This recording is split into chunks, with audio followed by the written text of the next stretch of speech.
possibile venga che venga scanso. via, quindi insomma, invece se non si usa ovviamente è meglio spegnerlo e si tiene premuto più a lungo.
Ok.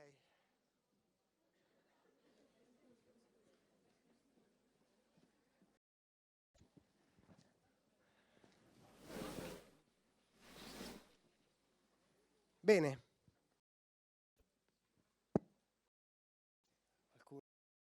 Ancora, ma cominciamo che stare più o meno nei tempi, che non è mai male.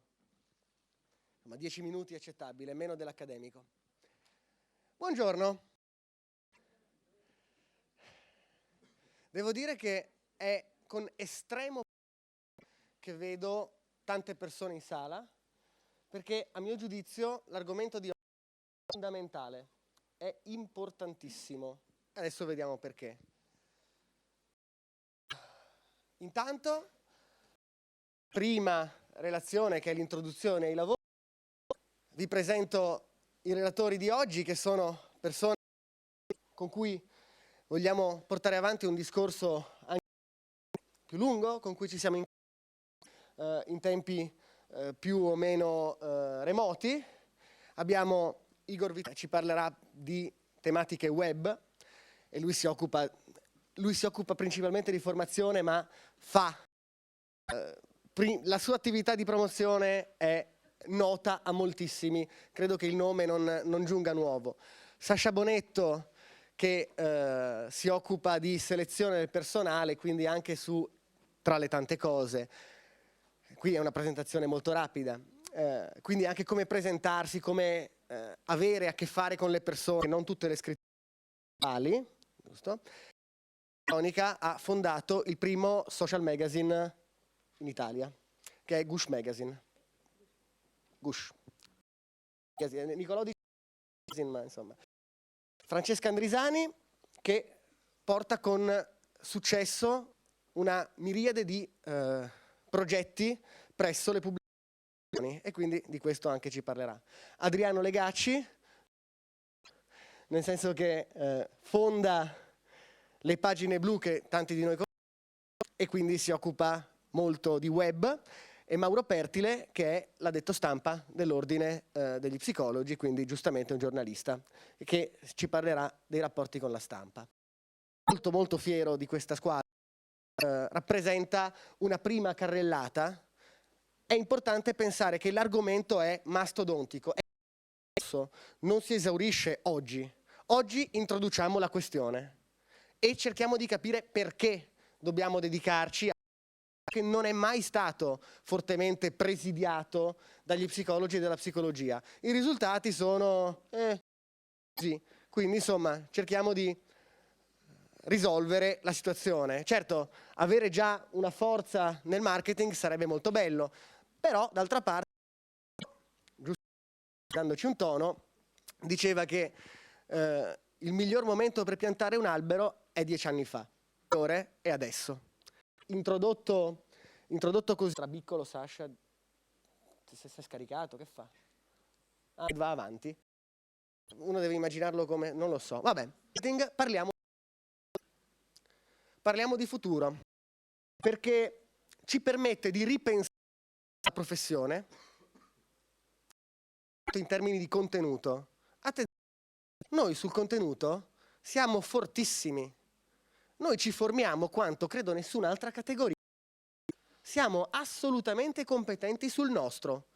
Quante persone sanno al di fuori di noi che cosa fa sto benedetto psicologo? Quanti hanno una percezione distorta? Ora, cosa c'è? Che l'ordine riesca a sovvertire questo? L'ordine è un ente, ci sono i regionali e c'è il CNOP, che ha dei mezzi non inesistenti ma non così grossi, e quindi non può fare cultura condivisa.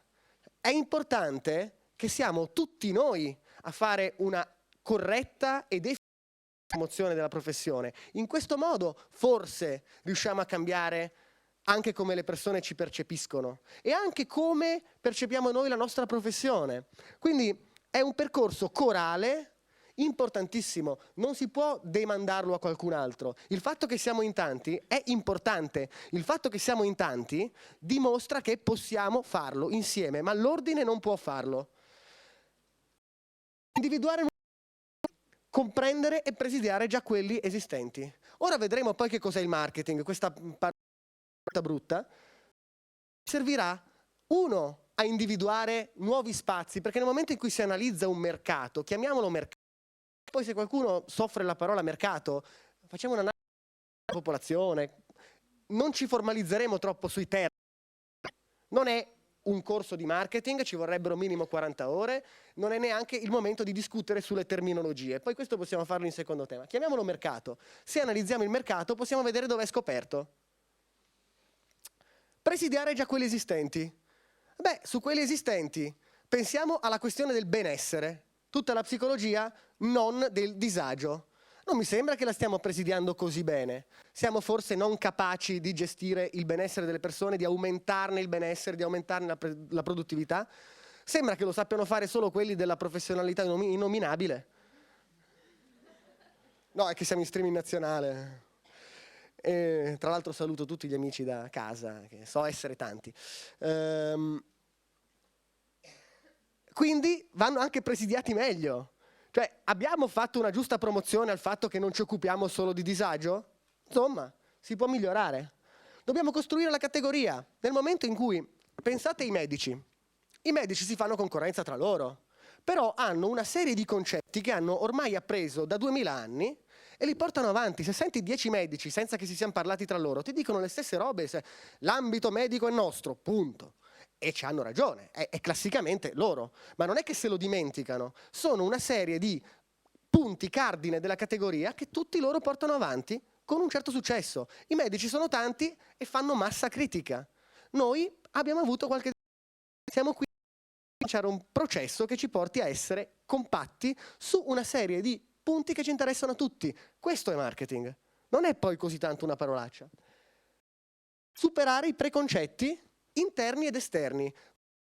Per esempio, io mi ricordo di aver avuto qualche difficoltà, forse 10 anni, a parlare di marketing, perché certe questioni psicologiche non sono un prodotto, non sono una cosa, non sono un prodotto che si vende. Ma qui non è una questione di vendita, il marketing non è la vendita.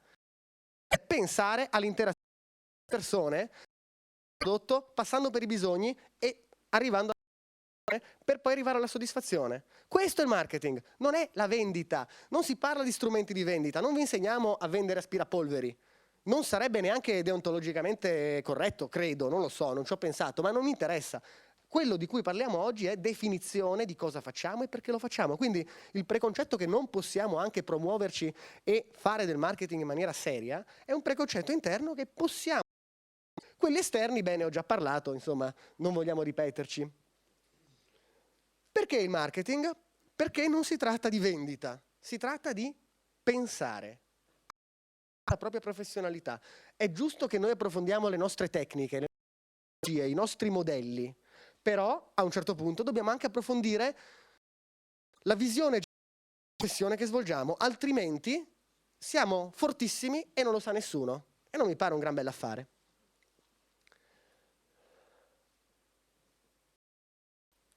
Marketing decision making. Allora, io mi sono appoggiato a Kotler. Questo sembra proprio la lezione di marketing 101. È una roba di base. È ovvio che a me non interessa tanto spiegare, sarebbe una lezione universitaria anche un po' noiosa, ma mi interessano due concetti. Poi, se uno vuole fondamentale, i due concetti che mi interessano della Bibbia del marketing è da funzione aziendale, cioè appunto io ho ste cose, il marketing mi serve a smerciarle, ok? A processo di gestione. Il marketing comincia con la domanda di che cosa c'è bisogno in giro, ok? Poi passa per la progettazione, poi c'è tutta la produzione, quindi ottimizzazione di costi, distribuzione, come posso contenere i costi per dare la migliore soddisfazione a chi ha bisogno. Oggi come oggi, in un'azienda, il marketing è un processo, quelli dappertutto, dall'inizio di quando si pensa. È per questo che vi dico che non è una parolaccia, non c'è niente di male a essere orientati al marketing fin dall'inizio. Da production oriented, una fabbrica che produce e poi si preoccupa di vendere, a marketing oriented, una fabbrica, sempre parliamo di fabbrica per fare un esempio, al cliente per prima cosa. E non è un processo circolare, perché quelli che hanno studiato si usa l'inglese. La consegna, suona peggio, ma è circolare. Poi valuto la soddisfazione e valuto che altri spazi mi sono aperto. Oh, il reddito degli psicologi, non siamo più messi, non siamo più gli ultimi, ragazzi. Avvocati che stanno, però diciamo che il cucchiaio di legno, amici avvocati, il cucchiaio di legno ce lo siamo evitati, ciclismo, rugby vanno bene entrambi. Cerchiamo adesso di salire, perché il bisogno di psicologia c'è. Il bisogno di psicologia è venuto da me che voleva parlare di possibilità di promuovere la psicologia, perché da un'analisi dei flussi su internet è venuto fuori che quello che la gente sono tematiche psico. Il bisogno c'è. Ci sono resistenze, c'è lo stigma, c'è il fatto che siamo poco conosciuti, poco conoscibili, ma il bisogno c'è e quindi il lavoro c'è. Bisogna riuscire a organizzarsi. È uno strumento per comprendere, creare, comunicare e distribuire valore. La parcella, il valore è quello che si dà e si riceve. Quindi parliamo ad alto impatto sociale. Quindi tutto quello che possiamo fare per farla conoscere e far sì che le persone vengano a o trovare un miglioramento personale è un valore. Diamo valore. Mettiamoci in grado di darlo. Questo l'ho già detto. Il marketing della psicologia può essere uno strumento con forti valenze etiche. Trovo anche soluzioni, quindi diversificazione nei bisogni, difficile, abbiamo soltanto due, in modo che questa sala si divide, che metà ne fa uno, metà ne fa un altro e ci si fa noi stessi. Più diversifichiamo l'offerta, più anche a coprire possibilità di integrazione multidisciplinare. Se siamo conosciuti anche dalle altre professioni potranno collaborare con noi, ma sapete quanti medici, lo psicologo, questo sconosciuto? Fantastico. Stiamo cercando di... Questo lo può fare l'ordine, però se ciascuno di noi riesce a mettersi... Per esempio, l'operazione degli psicologi in farmacia è stata interessante perché molti farmacisti hanno contatto con la nostra professionalità.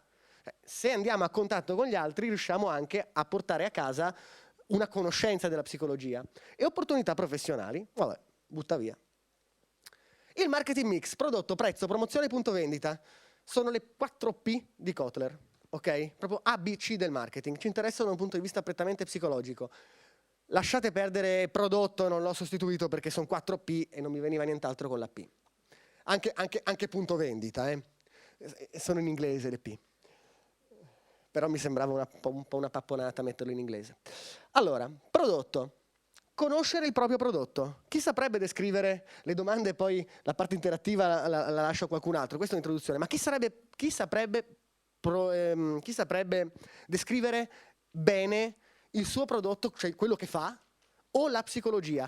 Ma soprattutto, chi sa esattamente che cosa fa?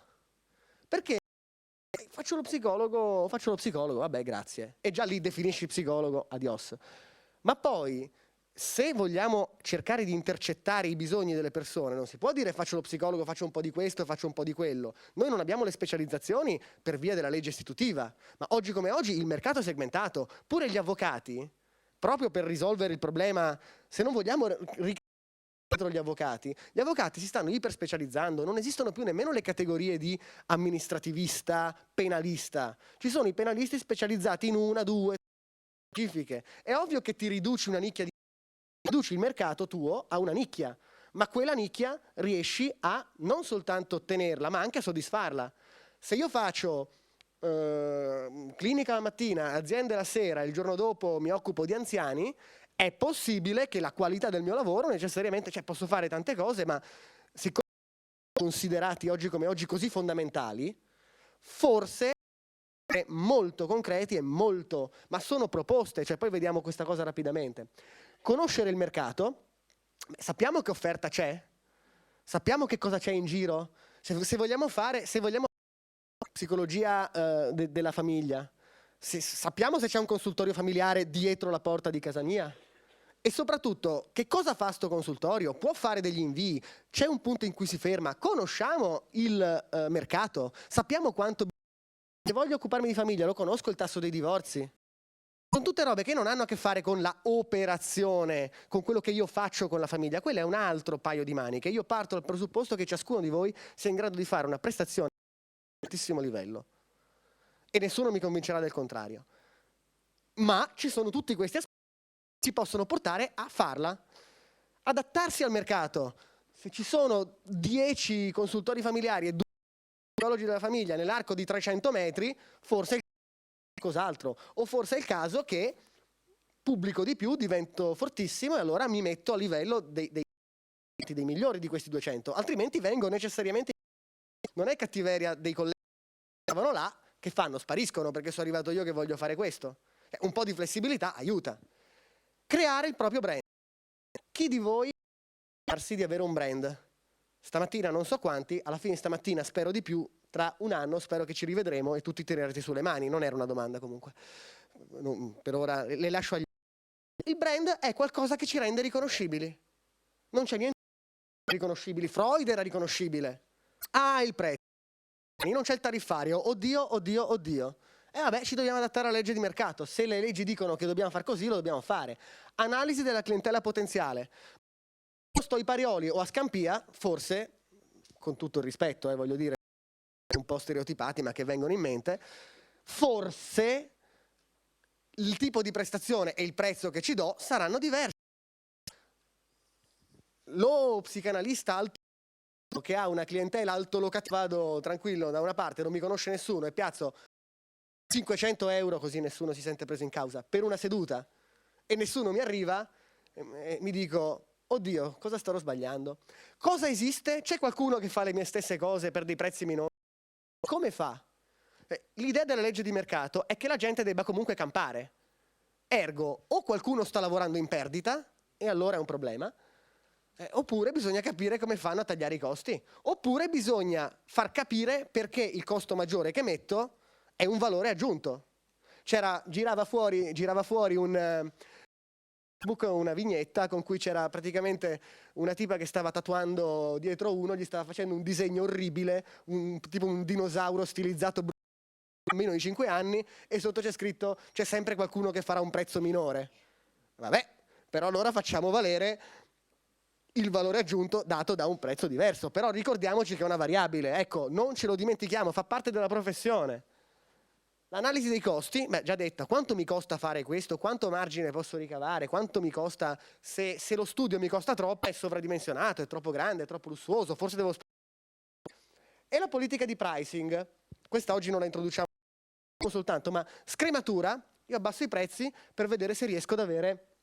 anzi no, scrematura, io alzo i prezzi perché tengo solo un certo tipo di clientela, magari faccio dei servizi molto particolari, molto specialistici oppure molto lunghi, per cui penso di poter tenere che fanno un certo tipo di penetrazione, abbasso i prezzi per trovare clientela.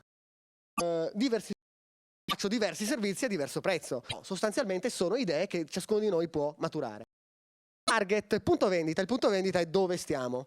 Intanto dal target al punto vendita, cioè vuol dire dalle persone su cui devo fare un lavoro, con cui devo fare un lavoro, al punto vendita, al mio studio, alla farmacia, al poliambulatorio, al qualunque cosa ci venga in mente, a mettere un banchetto per strada, no, credo che non sia possibile, ma insomma il setting è il setting, indipendentemente dalla cosa, deve essere rispettato ed è una nostra prerogativa, ma poi questo setting dove lo metto e come lo metto e quanto lo pago, dipende anche dalle persone che devono venire. È ovvio che il famoso psicanalista o il famoso psicoterapeuta famosissimo con una barba imponente, per questo mi era venuto in mente lo psicanalista, una barba gigante che chiede la seduta, ci avrà uno studio con i marmi, i legni, le cose, eccetera. Ma la che paga 500 euro a seduta è abituata a questo. Si sente anche a disagio, ci sta. Di affitto o di mutuo gli caccia infinità, però ci ritorna. Analisi dell'offerta esistente, già detto. Self-channel management, questa è il management, qua ci ho messo il self. Devo stare solo nel mio studio o posso fare più prestazioni in posti diversi? Cioè non è che lo psicologo ha le radici, non è che una volta che uno più di 30 secondi, per questo mi muovo sempre, temo di mettere radici e poi non mi posso più muovere. Così. Cerchiamo di capire dove piazzarci. Promozione. E questa è l'ultima parte, quella che la gente chiama marketing, in realtà è la promozione. Abbiamo capito che si tratta di un processo di studio sui bisogni delle persone e su come possiamo aiutare. Quindi è una cosa molto nobile. La parte finale è quella della promozione, ma è solo la parte finale, quindi una comprensione della materia, io non posso comunicare so e sapere che cosa, ma anche di quello che la gente. Se io parlo di uno che non ha mai avuto a che fare con la psicologia, ti dice, senti, allora io adesso vado a chiamare i Ghostbuster e non ti... Cioè, anche la comprensione, Einstein diceva, se non sai spiegare una cosa, tu capita veramente bene. E lui faceva. Quindi significa che dobbiamo anche capire, avere una comprensione talmente profonda da poterla portare in termini comprensibili e della propria offerta. La scelta dei canali, di questo se ne occuperanno i editori, è una cosa efficace, e qua torniamo sempre all'idea. Se noi facciamo un articolo potentissimo in cui praticamente rivoluzioniamo la psicologia, lo mettiamo su Facebook, 10 pagine, scritto fine e con termini astrusi, difficilmente rivoluzioneremo qualcosa. Ci sono strumenti che chiedono 10 parole, altri che ne chiedono 180 caratteri e altri che chiedono la comunicazione astrusa. Quell'articolo non dovevo metterlo su Facebook, ma su una rivista scientifica, magari in inglese. Perfetto, nulla è sbagliato. Non esiste, anche la più astrusa delle comunicazioni, se ha un grosso contenuto, può andare bene, però c'è bisogno del suo canale corretto. Chiudiamo. Non c'è marketing senza prodotto. Io ve lo ribadisco. Non stiamo parlando di scatole vuote, il contenuto c'è già ed è in questa sala. Il contenuto siamo ciascuno di noi con la nostra professionalità. Non ci dobbiamo mai dimenticare del prodotto. Oh ragazzi, lo stesso Steve Jobs che predicava il marketing e il packaging ha anche creato il primo touch smartphone funzionante per davvero nella storia, perché quelli che c'erano prima io ce li avevo, funzionavano così e cosà, mi divertivo con la tecnologia, funzionavano che era un po' uno schifo. Quindi tanta pubblicità, tanto marketing e tutto, ma la sostanza c'era. Senza la sostanza non pensate che oggi troviamo un modo per passare la sostanza. La sostanza non si bypassa. Il buon marketing è buono per noi ed è buono per la società. Non c'è qualcosa di antietico. Il cattivo marketing è cercare di vendere a tutti i costi. Il buon marketing è pensare in termini di bisogni, di progetti, di rispondere ai bisogni. Quindi è buono per noi perché si lavora, è buono per la società perché si risolvono problemi. Esiste adesso anche il concetto di marketing sociale, quindi è applicato anche storicamente, quindi è buono. È un win-win. Si vince come professionisti, si migliora la società. Forse poi anche gli stakeholder istituzionali, il servizio sanitario, la politica ci prendono sul serio, perché poi ci conoscono. Noi sappiamo che contributo, ma facciamo fatica a ricordarci di dimostrarlo. Il buon marketing non sostituisce il contenuto, già detto. Buon marketing diffuso della professione, anche non nella propria area. Se tutti noi facciamo del buon marketing, ricorderanno bene della psicologia. Potremo dare delle informazioni buone sulla psicologia, tutta la categoria ne ha. Voi siete i primi, e io sono orgogliosissimo di voi, vi ringrazio. È fondamentale tutti insieme e ciascuno il proprio vicino. Adesso vi guardate uno un po' a destra e un po' a sinistra e pensate che la vostra comunicazione buona, il vostro buon marketing, il vostro pensare ai servizi, a risolvere dei problemi, a fare bene la professione, aiuterà anche i vostri vicini. Insieme si può, l'ho già detto, è questo il concetto. Da solo io ci fo la birra col marketing, posso fare qualcosa ma è una goccia nel mare. Con del buon marketing, partendo dal presupposto di capire bene che cosa facciamo, perché lo facciamo, dove andiamo, più le etichette che ci sono imposte da altri. Guardate che la storia che lo psicologo si occupa solo del disagio è un'operazione di marketing. Nella legge istitutiva non sta scritto da nessuna parte che ci occupiamo solo del disagio, ma batti che ti ribatti, batti che ti ribatti. Lo psicologo si occupa del disagio, quindi se sei mezzo matto vai dallo psicologo, noi invece del benessere, quindi siamo fighi. Questa è un'operazione di marketing, ok? Non dobbiamo accettare le etichette degli altri. Se poi decidiamo con un dibattito interno che vogliamo occuparci solo del disagio, io magari non la penso così, ma se poi gli psicologi vorranno occuparsi solo del disagio, bene, però lo decidiamo noi, non ce lo impongono gli altri con delle operazioni di campagne promozionali. Siamo noi che diciamo che cosa facciamo e dimostriamo che lo sappiamo fare alla grande. L'ordine può stimolare il dibattito interno perché è un unico organo monolitico, non può fare il territorio tutti i giorni. Non possiamo, non abbiamo i mezzi, la forza, le persone. Le persone siamo tutti noi. L'ordine come ente, siamo 15 consiglieri e facciamo un po' di cose, ma l'ordine siamo tutti noi. L'ente può stimolare il dibattito interno. Tutti noi dobbiamo fare la promozione per diffondere la psicologia. La forza di uno è la forza di tutti, anche in ambiti diversi. Siamo tutti psicologi. Uno psicologo che fa grande figura, tutta la categoria. Veramente può dare una mano. Ricordiamoci che se siamo forti possiamo diventare forti anche nel sanitario. Se siamo forti nel servizio sanitario possiamo essere giustificati, possiamo essere, mi viene in inglese, possiamo avere una legittimità nella libera professione, ok? Non esistono gli ambiti uno, l'ambito l'altro, l'ambito del lavoro, l'ambito della psicologia, servizio sanitario, l'ambito dello sport. La psicologia è una, la gente dice gli psicologi, un po' delle schifezze, quelli dello sport sono bravissimi. No, sono gli psicologi, punto. Ricordiamocene. Esiste la diversità.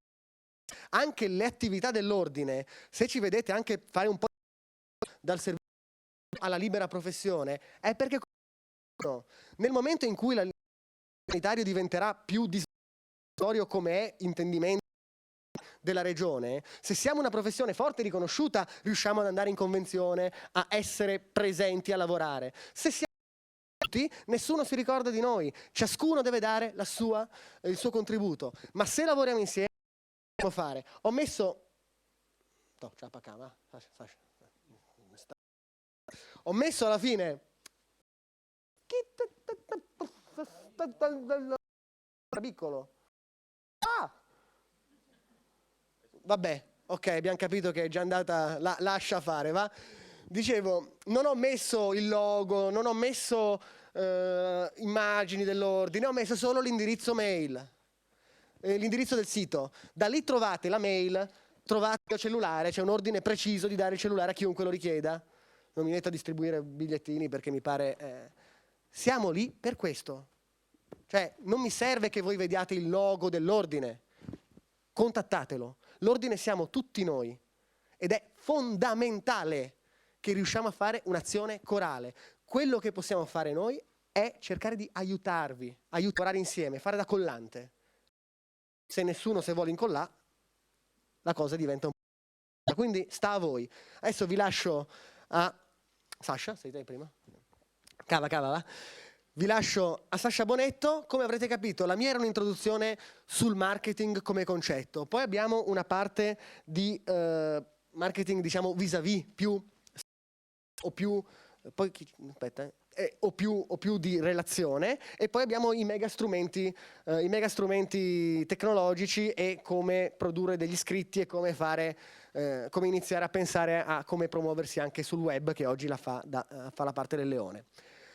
Vi ringrazio, vi auguro buon lavoro, vi ripeto, sono molto felice di vedervi, sono veramente felice di vedervi perché ritengo che oggi sia una giornata molto molto importante. Può essere se non la lasciamo cadere, può essere veramente un po' un punto di svolta.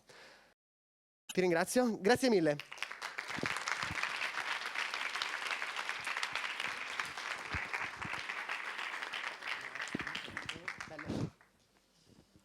Buongiorno, mi ripresento, Alessandro ha fatto una piccola presentazione. Sono Sasha Bonetto, lavoro allo studio. Ci occupiamo da 35 anni, io sono socio dello studio dal 2009, di portare la psicologia all'interno delle aziende. Abbiamo 4 macro aree di intervento: la ricerca e selezione, la parte di formazione, la consulenza alla direzione e il marketing appunto applicato soprattutto alla parte legata all'area commerciale. Lo studio da anni vive a contatto con le aziende, quindi tutto quello che Alessandro vi ha riportato e ha cercato di dare anche a livello pubblico. Io ho detto in 30 minuti cosa posso fare per lavorare col clinico, qualcuno col lavoro, e vi chiederò poi magari un aiuto, vi farò qualche domanda anche per i colleghi, poi vedere chi c'è in sala. E noi, quello che ci ha caratterizzato è che il fondatore dello studio è laureato in psicologia, ma non è uno psicologo, cioè non è iscritto all'albo, ha fatto della psicologia, quindi si è occupato proprio di quello che la psicologia può fare. Un piccolo aneddoto legato alla parte che diceva prima Alessandro, cioè 2 concetti, credo ritorno ai colleghi, che sono la specializzazione e io 2-3 settimane fa, potrà sembrarvi strano, ma ho speso per andare a tagliarmi i capelli. In realtà voi dite, beh, non ha una gran chioma, quindi è difficile che... In realtà c'è un giovane ragazzo di 40 anni, io sono di Vicenza, a 2 ville, che da 3 anni sta studiando per fare barbe. E lui, dentro a un mercato che sta morendo, barbiere, io oggi barbieri uomo ne vedo pochissimi, ha creato in 1 anno e mezzo un business pazzesco. Addirittura stanno oggi costruendo un gruppo che andrà a fare formazione per creare i corner dalle parrucchiere e dai barbieri. C'era un po' la professione. Stiamo parlando di una professione che ha molte meno possibilità rispetto alla psicologia. Cioè è una professione un po' più rigida, non è una professione dove abbiamo la possibilità di inventare. La fortuna della psicologia è che nella sua non essere specializzata a volte ha il vantaggio di essere un po' dappertutto. Quindi la specializzazione la dovete creare voi. Io credo che l'approccio scientifico sia il migliore, cioè questa persona come ha operato senza saperlo, ha capito cosa faceva il mercato, quindi quello che diceva anche prima, si è domandato come creato un servizio che fosse apprezzato dal pubblico, che poi va appunto a richiedere questo servizio a lui, e ne ha creato un brand. Voi dite, vabbè, questo è un parrucchiere di 2 ville, un valore così forte per noi. Però se prendiamo qualcuno che ha fatto una cosa molto simile, hanno delle vicinanze molto forti, è Google. Google in un testo del 2010, che è Effetto Google, già nelle prime pagine, Google è un'azienda dove i dirigenti non sono dei freddi uomini d'affari, sono dei freddi ingegneri, che ragionano in che modo? In maniera scientifica, cioè dicono, bene, io ho un'operazione, ho un'idea, faccio un'ipotesi, la verifico sul campo con dei dati, una volta che ho raccolto i dati, li ho verificati sul campo, provo questa idea, vedo se funziona e come mi risponde il mercato. Loro sono quelli che nel 99 di iniziare a farsi domande del tipo, ma io questa cosa qui la farò sempre in questo modo? Perché non possiamo digitalizzare tutti i libri presenti nella faccia della terra? È una cosa che già a pensarci adesso, ok, ma 10 anni fa uno dice, beh, insomma, o strade di tutto il mondo. Pensate che tutti oggi, credo molti, useranno Google Maps invece di utilizzare i navigatori. Quindi l'azzardo loro qual è? Quello di non fermarsi e specializzarsi, che prima appunto Alessandro, ma poi cercare di innovare. Di che cosa mi occupo io in studio? Oltre a essere uno dei soci, il 70% del tempo lo dedico all'analisi dei progetti delle aziende e quindi poi una parte, se volete, digitale, quindi costruisco i progetti e cerco di venderli, quindi di farli firmare. E l'altra parte, per un 30% invece, faccio consulenza alle aziende su che cosa? Proprio sull'innovazione del business. Quindi quando c'è da vedere se una idea può far guadagnare del denaro, solitamente cosa faremo in credo 25 minuti, vi farò un po' di domande, partecipare alzando una mano, aiutare poi anche i colleghi a capire chi abbiamo in platea. Valuteremo dei dati, ho fatto io una piccola cosa, non essendoci il tempo qui, sia per la che per la parte lavoro, mi sono permesso di uscire sul campo e vedere quali potevano essere dei modi per raccogliere i dati, perché io i dati sul mercato li posso prendere in internet, e è una strada, e vanno integrate, posso intervistare dei potenziali clienti, posso provare a parlare con dei concorrenti, che magari funzionano bene, posso fare una di queste per entrambi gli ambiti, sia lavorativo che del clinico. E poi invece proverò a darvi uno strumento pratico, iniziale, solo nella prima fase, che vi potete già portare a casa. Questo è un modello conosciuto per chi magari è più vicino all'ambito economico, parte dal concetto dei modelli di pensiero visuale, che usano moltissimo oggi gli ingegneri nella Lean, e questo tipo di modello usa delle mappe e vi permette di avere una guida. Quello che potrete fare oggi tornando a casa ovviamente è sperimentare nel rifotografare voi stessi a livello di brand. Non potrete fare innovazione perché ovviamente magari serve un supporto, però già potervi fotografare secondo me vi è molto utile. Allora, partiamo con le domande. Vi chiedo una cortesia. Quanti di voi, gentilmente, se possono alzare la mano, hanno intenzione o stanno facendo attività di psicologia verso il mondo azienda in maniera prioritaria? Ok. Quanti invece di voi lo fanno in ambito clinico? Clinico, se vogliamo, per definizione, ma dove sono quelli del lavoro? Cioè, se li lasciate a casa. Ah, bene, bene.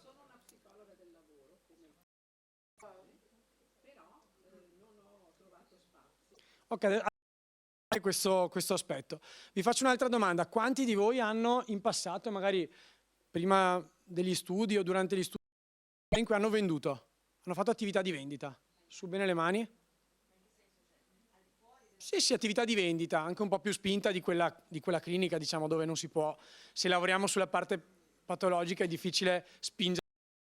Se poi lavoreremo sulla parte positiva, magari un po' di più. Ok. Adesso vi faccio magari la domanda un po' più clou. In sala, ad oggi, guadagnano più di 1.500 euro. Beh, insomma, bene. Ok. Siamo qui per questo, eh? Attenzione. Quanti di voi hanno a 3 o a 5 anni? Sì, una strategia di lavoro di quello che vogliono fare a 5 anni. Col microfono non sta andando benissimo. Ecco, su questo non vorrei sembrarvi inopportuno, ma è abbastanza importante. La scuola di psicoterapia lo è, ma non conta come strategia tra i 5 anni, per favore. No, perché è un tantinello diffusa come strategia. Apprezzo molto chi ci sta provando, cioè chi ha una strategia vuol dire ci sta provando. Non è possibile perché oggi il mercato, anche nelle grandi aziende, lo studio gestisce da il piccolo ufficio di ingegneria di 2 persone, come cliente abbiamo Fincantieri, quindi capite dimensioni completamente diverse. Le aziende molto più grandi, oggi la strategia a 5 anni non riescono a farla. La fai a 1 anno, a 2 anni, un piano industriale. Quindi il non farla è perché cambia troppo velocemente. E anche il mio barbiere Paolo, quello che adesso ha iniziato a ciucciarmi 100 euro perché è riuscito a vendermi di tutto, oltre al taglio, prodotti. Bisogna vedere che cosa riuscirà a fare quando arriverà qualcun altro, perché non è detto che riuscirà a fare barbe per i prossimi 10 anni. Quindi, partiamo da quelli del clinico. Che tipo di dati possiamo raccogliere? Facciamo un esempio. Questo è generalistico perché non posso farlo per ognuno. La prima cosa che ci possiamo domandare, noi qui abbiamo gli psicologi del Veneto, quanti sono i nostri colleghi? Lasciamo stare che c'è qualcuno che può fare il coach e dice anche attività e ci fa, tra virgolette, concorrenza, no? Però lasciamo stare questo aspetto. Quelli ufficiali, quanti sono? Sapete quanti colleghi avete? Quanti sono i concorrenti? Ok, esatto. Quello che va visto è quanti sono gli psicologi rispetto agli abitanti. Allora, è stato un gioco, è un dato iniziale che poi va scremato. Però vedete che se nell'arco di una vita noi non avessimo soltanto servizi legati all'aspetto patologico, ma anche legati al benessere magari della persona, e tutti usassero un servizio della categoria, mediamente abbiamo più di 500 persone. Se tutti quanti volessero proporsi nello stesso modo, avessero le stesse capacità, le stesse specializzazioni, non sarà mai così. Già oggi voi, non so in quanti siete, se 150, 200 le persone oggi presenti? 200. Quindi capite che li dividete tra quelli che oggi inizieranno a fare questo tipo di attività.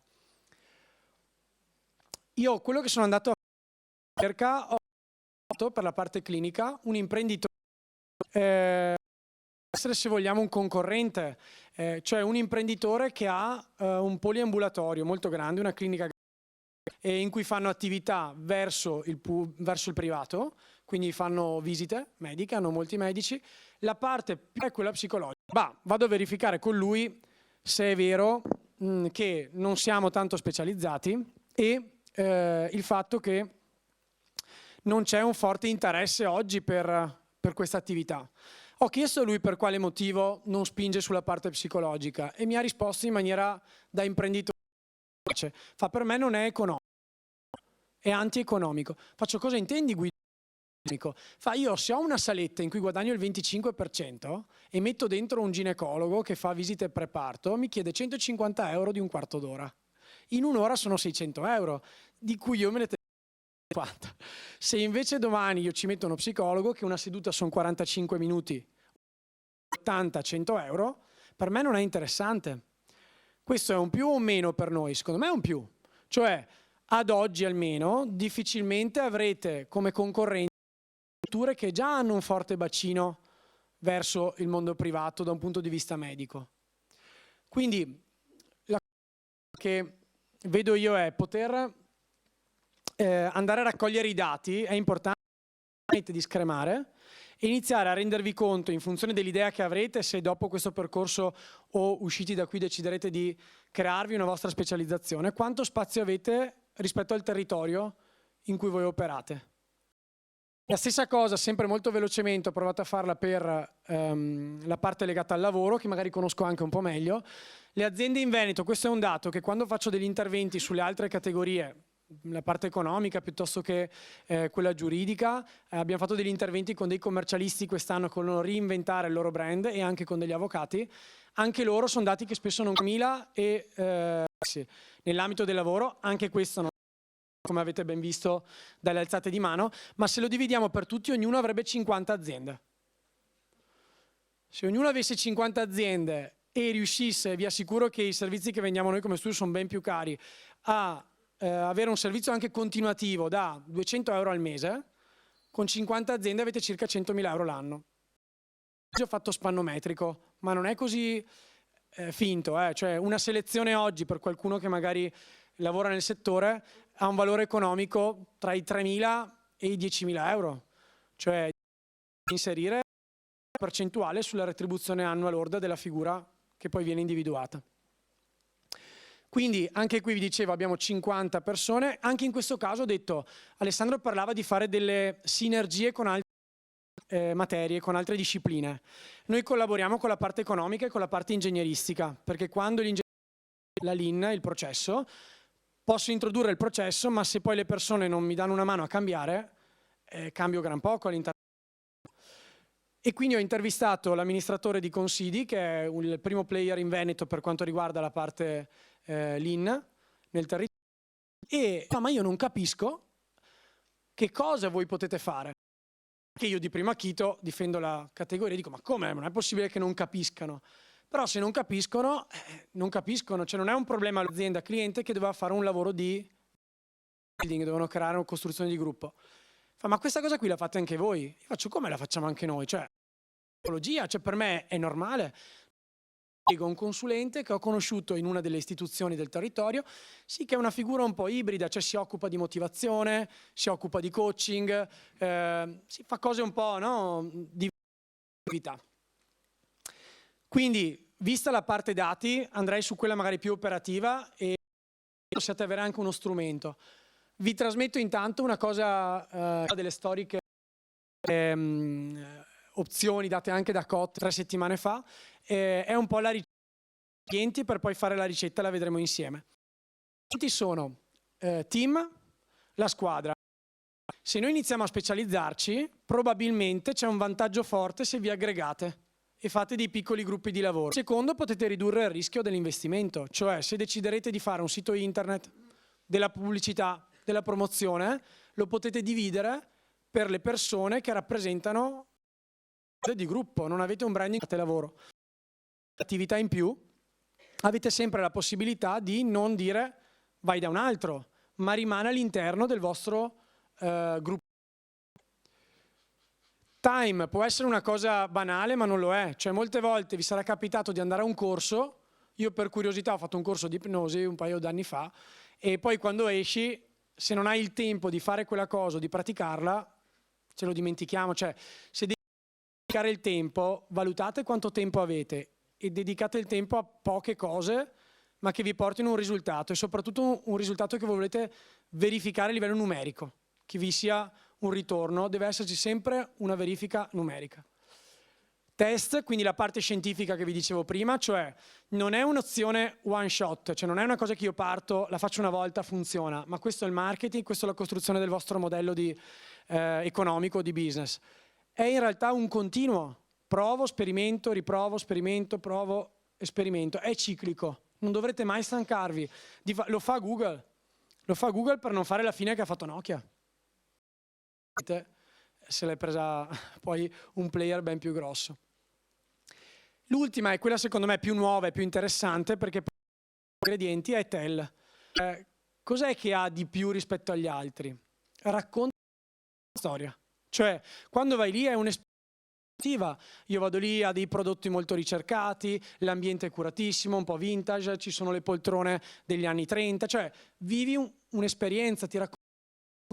E quindi quando io racconto un brand devo raccontare una cosa credibile e che dia una serie di elementi che adesso non.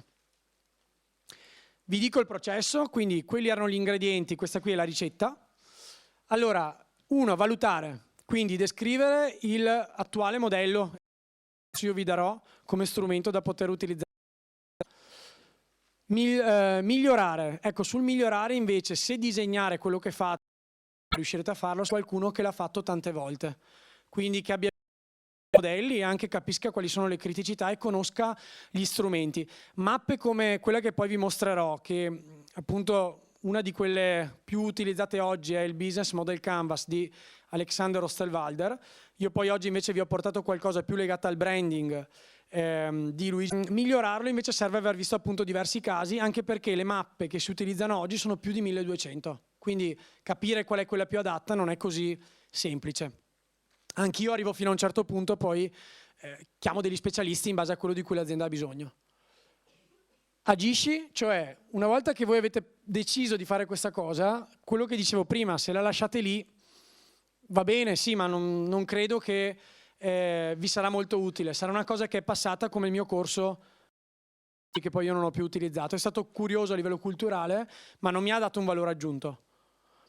E alla fine revisiona il concetto del test di prima, quindi continuate a revisionare il modello dopo che avete creato il vostro strumento di lavoro.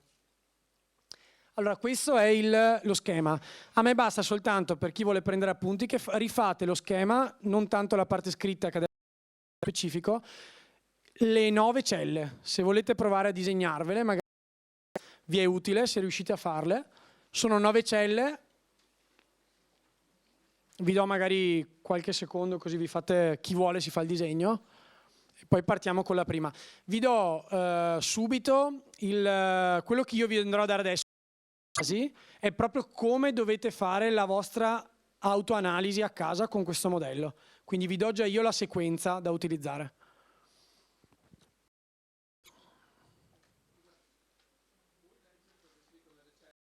Nelle celle le leggiamo, adesso ci sono le slide successive con lo zoom.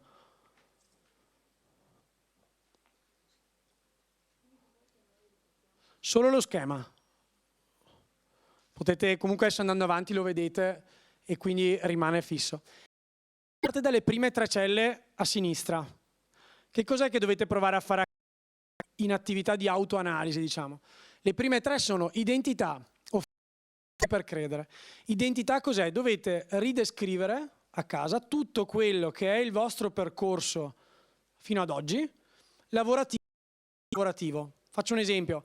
A me un grosso aggiunta, un aiuto, che da 12 anni ho una palestra di pugilato, insegno pugilato e quindi mi sono abituato prima di iniziare il lavoro 25 ragazzi davanti e doverli gestire per un'ora, un'ora e mezza.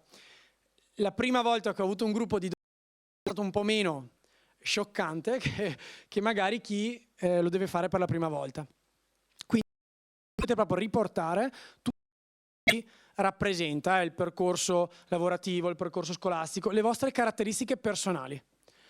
Nella parte invece legata all'offerta dovete andare a definire invece quello che voi proponete a livello di servizi, cioè ad oggi io disegnerei proprio non quello che vi piacerebbe, quello che state facendo, una foto pari pari delle vostre attuali attività, quelle che vi portano ad avere la resa a fine mese, quelle che vi portano ad avere lo stipendio a fine mese. L'ultima è ragioni per credere. di distinzione operativi certi che vi possono dare una referenza. Quindi, non so, ho fatto un progetto di leadership con Fincantieri, io quando vado in aziende strutturate lo dico, perché è un vantaggio, cioè aver avuto un grosso player che ha fatto per 2 anni progetti importanti con la struttura è un vantaggio. Quindi queste la fate come primo momento. Secondo momento invece, le altre 4 celle. Allora, l'audience è rispetto ai servizi che fate, chi sono oggi i vostri clienti, cioè chi utilizza i vostri servizi. Quindi andrete a mappare quali sono quelle categorie che utilizzano i servizi attualmente. Benefici chiave, qui andiamo invece già su una parte interessante. Benefici chiave è qual è il valore aggiunto per gli attuali clienti nell'acquistare il servizio da voi e non da un altro. Quindi perché dovrebbero venire da voi e non da un altro psicologo, da un concorrente?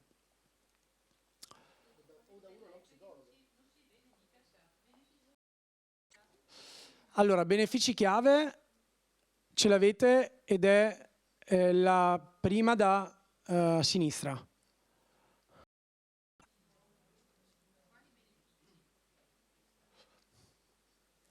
L'audience è l'ultima a destra.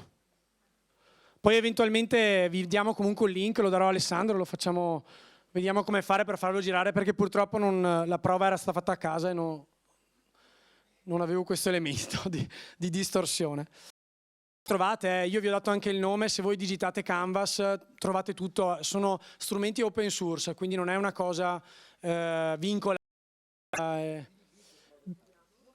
Digitando Business Model Canvas in internet trovate tutto, o Business Personal Branding Canvas, trovate comunque Canvas, come tela Canvas.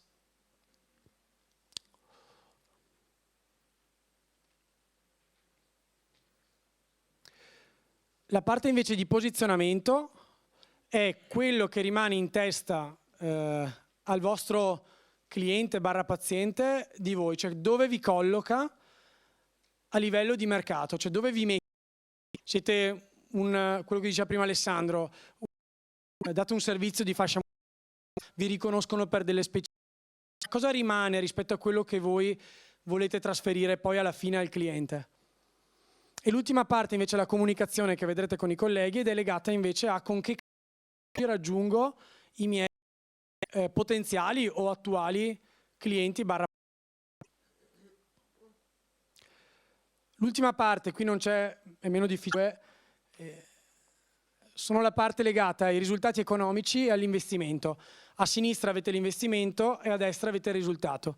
Quindi in queste 2 celle invece dovreste andare a disegnare che cosa vi genera oggi il vostro brand, cioè che cosa vi porta di vantaggi, a livello sia economico che non economico, e invece sulla parte di investimenti cosa serve a voi oggi per far stare in piedi il modello economico che state utilizzando.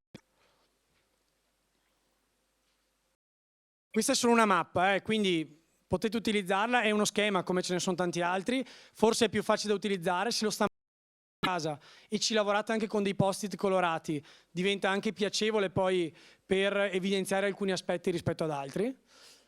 Ho pensato poi di chiudervela con una piccola mappa, diciamo, quello che farei io se non fossi oggi all'interno dello studio Bicego e dovessi fare la parte di professione. Quindi in sequenza le operazioni che inizierei a fare. La prima sicuramente è definire la specializzazione. Quindi il primo lavoro è quello. Quando usa la parola specializzazione, Sì. può dire cosa intende?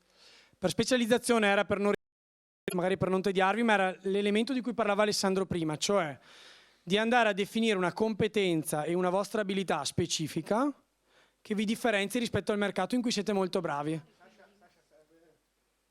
Chiariamo, non è una questione terminologica, l'unica specializzazione che esiste per legge è quella in psicoterapia. Assolutamente. Qui è una questione di che cosa si va a fare, dove, Sì, diciamo Sì. che consideriamo quella del lavoro, ma ancora meglio, per esempio, uno che nell'ambito del lavoro si occupa di leggi sulla salute e sicurezza 8108, quindi dallo stress lavoro correlato al monitoraggio, quella è una specializzazione oggi, in termini generali non esiste, no, però termine comune.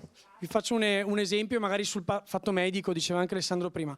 2 anni fa mi hanno operato l'anca e quando ho scelto l'ortopedico, tutti gli ortopedici potevano farmi l'intervento, però nello sceglierlo chi faceva artroscopia d'anca, già una specializzazione nella specializzazione formale, c'era chi poi faceva artroscopia in 1 anno non solo di anca, ma di spalla, di ginocchio. Io lui perché sono abilitati, sono in ortopedia e poteva farmi, perché ho scelto così magari anche più vicino alla maggior parte del pubblico. Meglio? Costruzione del team, quello che vi dicevo prima, cioè una volta che avete capito su quali aree siete più forti, che non vuol dire che in futuro non farete anche le altre, ma quelle in cui siete più forti, combinate una squadra che vi completi, quindi che magari possa permettervi di creare un piccolo gruppo di lavoro anche coeso che si aiuta. Fare una strategia, quindi disegnare il vostro diciamo schema personale, quindi iniziare a disegnare quello che volete fare ed essere, che può essere individuale in prima battuta. Quando avete capito quello individuale potete andare a fare uno schema per il gruppo, quindi capire come il gruppo si propone. E creare un'immagine comune e coordinata, quindi la parte poi successiva che vedrete anche con Igor è quella proprio legata e altri colleghi alla parte di immagine. Materiali su base digital, questo perché secondo me oggi vi permettono di avere un grande basso costo, cioè oggi internet vi permette di essere un po' quello che volete, cioè un vestito che spesso è molto efficace.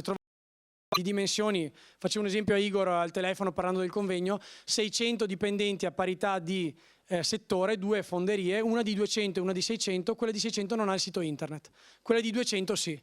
Se io chiedo alle persone mediamente di dirmi qual è più grande delle due, mi dicono quella da 200 con metà del fatturato, quindi questo è un elemento molto utile. L'ultima cosa, sperimentate, cioè quello che vi dicevo, oggi non vi si vuole dare, non c'è nessun uovo di Pasqua qui particolare, nessuna cosa segreti come succede magari nelle presentazioni alla Anthony Robbins per il vostro successo. Dovete provare il gruppo, farvi aiutare gli altri e andare avanti. Grazie.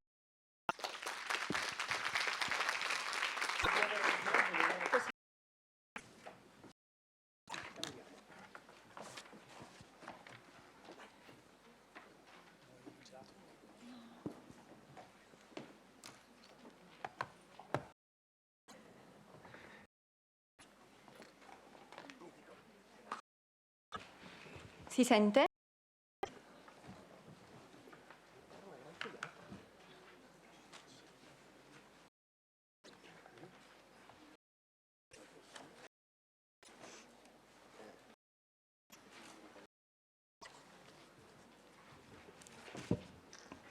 Allora, buongiorno a tutti. Mi chiamo Francesca Andrisani, psicologa libero professionista, laureata presso l'Università degli Studi di opero sul urbano e sono presidente di un'associazione di promozione culturale Vis-à-vis. Negli ultimi 2 anni ho investito gran parte delle mie risorse professionali nella realizzazione di progetti di promozione del benessere. Questo c'è responsabile. Apro una breve parentesi. Quando parlo di promozione piuttosto che di prevenzione, lo faccio perché sono scrupolosamente legata ad una visione rinnovata e positivista della psicologia e della professione di psicologi. Attualmente collaboro con 3 uffici del Comune di Padova tramite la mia associazione. Dalla fine del 2013 ad oggi ho condotto e portato a termine 6 progetti di promozione in 23 scuole, per lo più secondarie di primo grado, e per un totale di 67 classi. Mi occupo principalmente di progetti di sensibilizzazione ai fenomeni che dilagano in rete, quindi cyberbullying, che sarebbe la mi occupo di dipendenza dai social network, di dipendenza dal gioco, quindi ludopatia, nello specifico dipendenza dal social game. Sportivo, sono conduttrice di focus group per sport da combattimento, quindi Sasha, se vuoi ci sono. Attualmente Vendi dappertutto, collaboro. ma vendi sempre. Sì. Attualmente collaboro con un team di campioni sportivi per portare avanti un percorso di sensibilità al fenomeno della vigoressia, un disturbo della percezione dell'immagine corporea poco conosciuto, poco studiato sul piano clinico. Non mi dilungo ulteriormente perché oggi sono qui per parlarvi, e ringrazio Alessandro per avermi invitata, per parlarvi della mia personale esperienza e di come sono riuscita a sviluppare la professione, a promuovere la mia attività professionale, tessendo una rete di rapporti di collaborazione e di fiducia professionale con le istituzioni del territorio, nello specifico con il comune e con le scuole. Parlando di istituzione, sono contenta di ringraziare per la sua personale, per la sua speciale presenza la dottoressa Eufemia Gazzerro, che è seduta nella prima fila, responsabile dell'ufficio interventi educativi Padova, ufficio con il quale collaboro tramite la mia associazione per il secondo anno scolastico consecutivo. Quando parlo di istituzione mi riferisco ad una proposta di relazioni sociali, giuridicamente e storicamente orientata a garantire la conservazione e l'attuazione di norme e attività sociali stabilite tra l'individuo e la società. Vorrei che faceste attenzione a questa definizione. La definizione di il filo conduttore del mio intervento, estrapolerò alcuni concetti essenziali per definire sul piano e la mia esperienza di networking. Quando parlo organizzata di relazioni sociali parto, sono un po' scomoda, ecco. Parto dalla premessa che quando ci rapportiamo ad un'istituzione non ci interfacciamo quasi mai con una sola persona che ricopre un ruolo istituzionale, ma abbiamo a che fare con una rete di persone che rivestono ruoli istituzionali complementari, cioè significa distinti ma al contempo confluenti. Il progetto che vado a proporre è, se sono successivamente a realizzare perché è la scuola che detto, partire dalla fase iniziale con quella più corposa tecnico-organizzativa fino a quella finale retributiva. È orientata a garantire l'attuazione di attività sociali. Dobbiamo capire che stabilire un contatto con l'istituzione è il nostro fine. Il mezzo che garantisce di svolgere la nostra attività in un tempo specifico, in un luogo specifico, dove poi si concretizza il progetto. L'istituzione è inoltre orientata a garantire la conservazione di norme. Dal punto di vista sociologico, l'istituzione ci indica complessi di comportamento. Quando stabiliamo un contatto con l'istituzione, dobbiamo partire dalla prospettiva, dobbiamo entrare in un nuovo modello comportamento. Però il discorso non finisce qui, perché adattare a dei modelli di comportamento perderemo gran parte della nostra personalità professionale. È importante raggiungere un compromesso, quindi la persona con cui ci interfacciamo all'interno di un ufficio, fa riferimento a un settore di un certo territorio, è importante che apprenda e capisca fino in fondo i concetti essenziali del nostro modello di comportamento, a partire dal logico degli psicologi a cui facciamo riferimento. Mi approccio all'istituzione, il pensiero che mi guida è che il mio progetto sarà diverso da quello degli altri, perché è diverso il mio approccio all'istituzione. Buona parte della qualità dell'approccio dipende proprio dalla chiarezza e dalla del nostro modello di comportamento. Qual è il mio personale modello di comportamento? 2 concetti chiave. Il progetto deve essere adatto ed adattabile. Adatto al bando a cui partecipo, quindi deve attenersi e rispettare tutti i requisiti di ammissione. Adattabile, cioè malleabile al contesto in cui lo realizzo. Devo imparare ad attenermi alle regole di quel contesto, ma mai devo dimenticare che faccio riferimento delle regole etico-professionale. Quando mi venditore, il buon venditore è la persona che riesce a far bene il lavoro e riesce a trasmetterlo con dedizione e con passione. Il buon venditore non è il venditore buono, il venditore è la persona, il professionista che svende la propria competenza e che pur di fare il proprio lavoro a tutti i costi svaluta le proprie capacità ed è proprio in quel momento che trasmette insicurezza piuttosto che sicurezza professionale.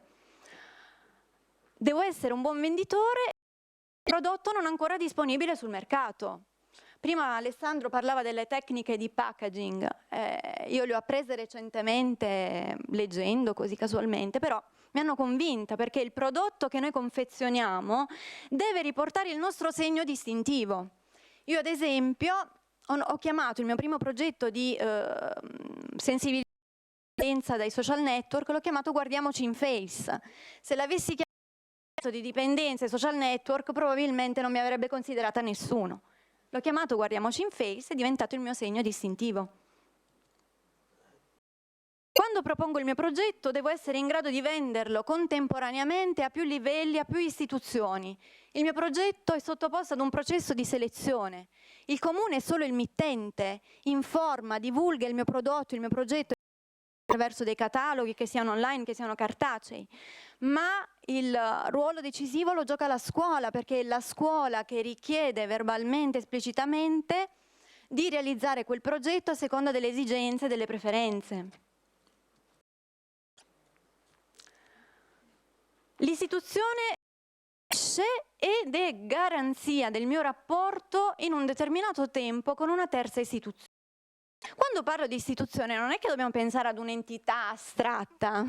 L'istituzione non è il comune, l'istituzione è l'ufficio di riferimento, è l'ufficio a cui mi rivolgo che fa riferimento ad un settore specifico di un comune, di un certo territorio.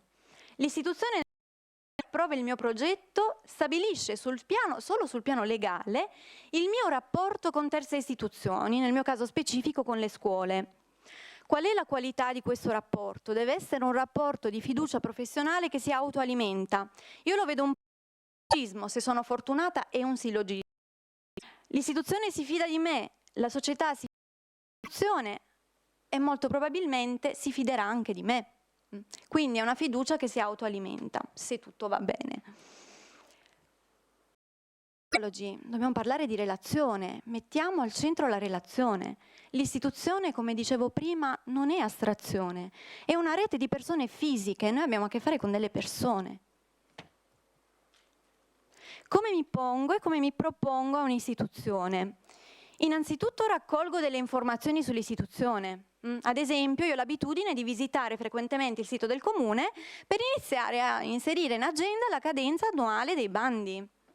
Poi individuo il bando a fine di 5 e poi non ne viene fuori nemmeno uno buono.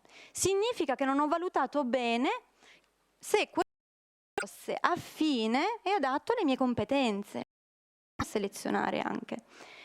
Chiamo l'ufficio per chiedere informazioni aggiuntive su quello che è riportato testualmente e ufficialmente nel regolamento. Io non mi accontento mai che mi danno attraverso i siti. Quello che faccio è contattare l'ufficio, presentarmi rapidamente, distinguermi dagli altri in quel momento e raccogliere delle informazioni che probabilmente gli altri non hanno. Cioè, tra virgolette, gioco anche un po' sporco, nel senso, sì, tutti sanno la stessa cosa, però io intanto chiamo, magari so qualcosa in più. Se si crea una certa sintonia, meglio. Mi propongo per un colloquio diretto, quindi cerco di fissare un contatto con l'istituzione. Questo accade prima di sapere che il mio progetto andrà a buon fine, è solo una preparazione. Spesso mi è capitato di dover rispondere a questa domanda quando contattavo telefonicamente gli uffici. Lei è un singolo o rappresenta un'organizzazione? Questo dipesa la rapidità proprio in termini di tempo, di risorse con cui sono riuscita ad avviare il mio percorso professionale. La prima garanzia che possiamo dare è che non siamo soli nel nostro lavoro, contare su una rete di collaboratori e di colleghi che hanno ruoli complementari al nostro ruolo principale.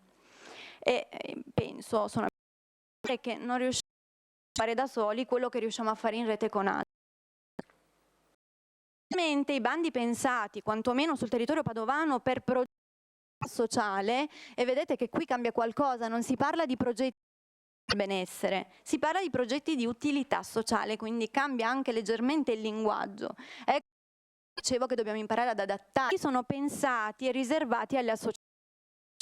Le associazioni sono di per sé delle piccole istituzioni. E in questo momento cito una mia citazione. Nell'approccio all'istituzione funziona spesso l'essere noi stessi rappresentanti di una piccola istituzione. E in quel momento che non sono più solo una psicologa, divento anche qualcos'altro e quindi ridefinisco il mio ruolo. Sì. Io vedo già Larizzato che poi... Sì, allora, volevo già contestualizzare, infatti. Funziona per alcune cose e ha alcune regole. La parte del marketing è anche capire che tipo di struttura scelgo e che vantaggi e che svantaggi mi porta. Un'associazione SRL, per esempio, non può andare a vendere fuori, quindi attenzione. Certo, poi ovviamente vanno approfondite delle cose. Io, siccome Larizzato teme molto l'associazione, credo che tanti di voi vi abbia detto che teme, perché l'associazione, poi uno dice vabbè faccio un po' con le istituzioni e un po' faccio robe all'esterno. No, perché sono regole diverse. Sì. Prevengo. Sì, è fatto bene, io anche un po' contestualizzare, dico perché io sono personale esperienza di networking. È necessario assumere una forma consona all'attività che si desidera svolgere. Se una persona vuole avviare un'attività privata, vuole ricevere pazienti in studio, deve essere dotata di partita IVA, in quel momento diventa un'istituzione, lo dice la legge. Quindi possiamo essere un'istituzione anche se facciamo riferimento a un commercialista e diventiamo a tutti gli effetti perché legalmente entriamo in possesso della partita IVA. Contestualizzare, nel senso quello che Alessandro, è importante chiarire la mia personale esperienza, quindi assumere una formula e una consona. E adesso faccio un bagno di umiltà, perché per arrivare a questi livelli si commettono un bel po' di errori. Nel mio primo tempo e vi racconto in che modo sono ho fatto un bilancio degli errori commessi inizialmente. All'inizio ho proposto a circa 15 scuole il mio primo progetto, il famoso Guardiamoci in Face, PD ai professori referenti dei progetti. Qual è stato il risultato che ho ottenuto? Ho ricevuto ben poche risposte, alcuni complimenti che hanno tenuto su un po' l'autostima, una sola proposta di colloquio conoscitivo che non è andata a buon fine. Perché ho fallito? Anzitutto non ho stabilito un contatto diretto ed approfondito con il destinatario, ma superficiale, impersonale, indiretto. Ho mandato la a tutti. Ho tentato di stabilire un rapporto scuola senza fornire alcuna garanzia, cioè non avevo le spalle coperte, cioè non c'era un'organizzazione istituzionale che garantisse per me in quel momento. Perché poi ero un'estranea, che è questa dottoressa Francesca Andrisani, eppure sola, non era nemmeno rappresentante di un'associazione, quindi era una figura estranea all'istituzione scuola, per di più ero sola. Ero originale, quindi era un buon prodotto, ero a buon punto, ma in quel momento ero un cattivo venditore, cioè il mio progetto era troppo costoso perché la scuola si sarebbe accollata a tutte le cose, per cui non avrebbe di alcuna agevolazione economica, ecco, del Comune di Padova. Poi ho cambiato dalla fine del 2013 all'inizio del 2015 sono riuscita ad ottenere di diversi uffici del Comune di Padova che mi ha finanziato 5 progetti, ma non è che il Comune finanzia e partono, è la scuola che li richiede. Quindi 23 scuole hanno richiesto i miei progetti per un totale di 67 classi. Se mi posso permettere, vi darei anche dei consigli utili. Anzitutto, dire un contatto diretto con l'istituzione, smettiamola di pensare che l'istituzione sia qualcosa di astratto, persone come noi. Ordine compreso. Ordine compreso. Presidente compreso. Avere le spalle coperte, cioè affidarsi a un'istituzione garante. E qui io non voglio parlare solo del mio caso, l'istituzione garante può essere un commercialista. Ecco. Offrire l'ordine è un'istituzione garante. offrire un buon prodotto, come dicevo prima, spero che l'abbiate memorizzato, adatto ed adattabile. Essere un buon venditore e non un venditore buono. Sì, prego. Esempio pratico, una sola persona di un'altra istituzione ci ha chiesto di partenariare un progetto europeo. Da partner, noi non possiamo essere partner pratico, ma possiamo assicurare la diffusione per un progetto europeo, quindi avere anche l'ordine come partner in un progetto europeo ne favorisce la vincita. E l'abbiamo fatto. Quindi sulle spalle coperte e affidarsi a un'istituzione garante ci sono più modi possibili. Vorrei ricevere più di queste richieste e magari non solo, io non sapevo di poterlo fare per i progetti europei, questa persona mi ha spiegato cosa potevo fare, mi ha chiesto se potevo partecipare al progetto che ci stava dentro, poi dovevo solo assicurare che ne avrei dato diffusione se vince, cosa che non si sa ancora, è stato un piacere farlo. Però se qualcuno mi spiega qualche altra normativa che io non conosco, non le conosco tutte, ma che posso fare, Essere in rete con altri, non siate soli a fare il vostro lavoro, affidatevi anche a dei colleghi che vi affiancano nelle vostre attività. Essere noi stessi rappresentanti di una piccola istituzione, ripeto, essere in possesso di partita IVA significa essere un'istituzione a proprio modo. E poi circondatevi di persone e che non rimangano indietro rispetto a voi, altrimenti siete comunque soli a fare il vostro lavoro. Ripeto per l'ultima volta che io ho parlato della mia esperienza, per cui che traeste dall'esperienza particolare delle piccole regole delle leggi più di natura universale. L'adottabile al contesto in cui si opera, non siate rigidi, imparate che non vadano ovviamente contro il vostro, ma che possano essere affini. Vi lascio con la diapositiva che propongo sempre ai miei ragazzi nelle scuole, spero sbadigliato e spero di non essere stata noiosa e di essere stata utile per certi versi. Grazie per l'attenzione. Lascio i miei contatti, casomai qualcuno volesse approfondire questo argomento o volesse offrirsi come collaboratori ai miei prossimi progetti, perché sono alla ricerca di collaboratori all'interno dell'associazione. Qua direttamente parte, cioè col networking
Dai che si ricomincia.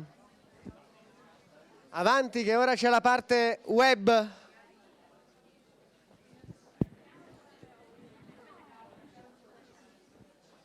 Ci siamo, prendiamo posto.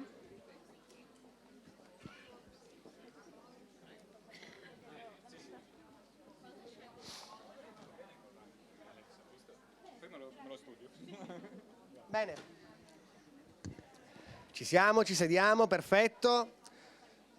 Se ti vuoi mettere qua per le cose oppure c'è il...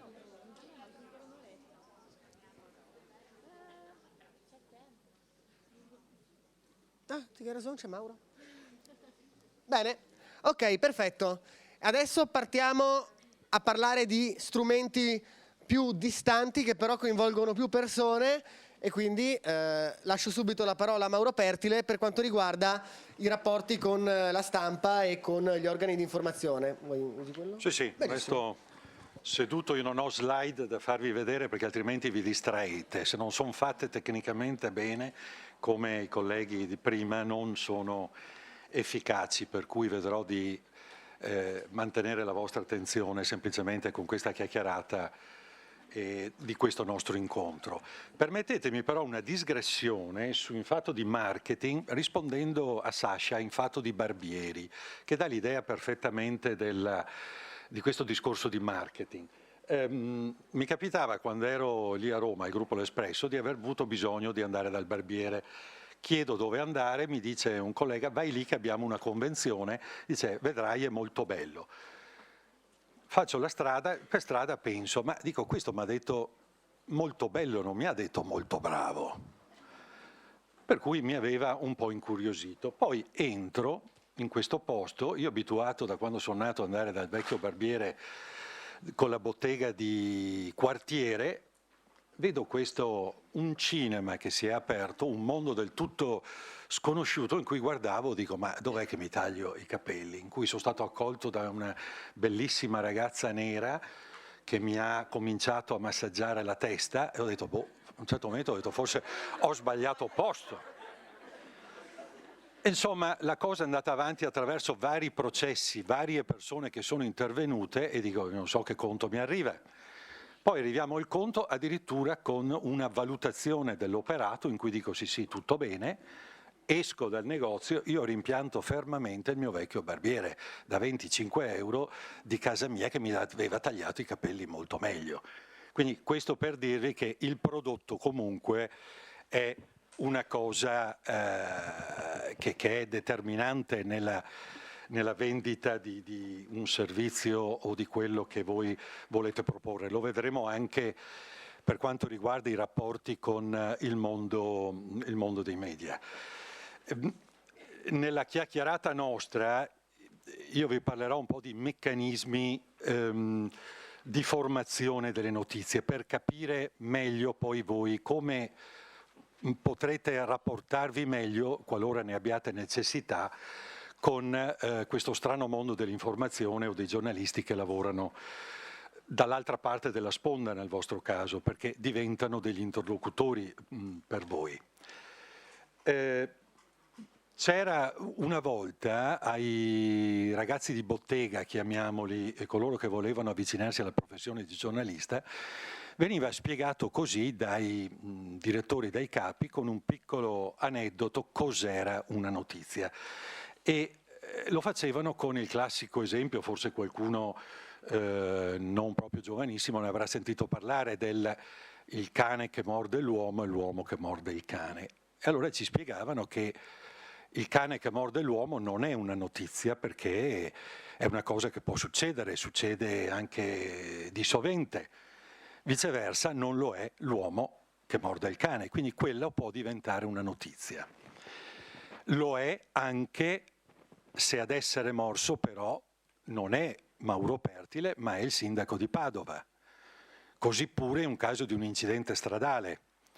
Succede un incidente a me, come è successo l'altro giorno, potrà interessare e coinvolgere la sfera della mia affettività, del ramo della famiglia, piuttosto che degli amici che mi chiederanno cosa è successo. Ma non è una notizia, lo è se succede a un personaggio pubblico, un attore, piuttosto che a un politico di cui siano note anche le vicende private.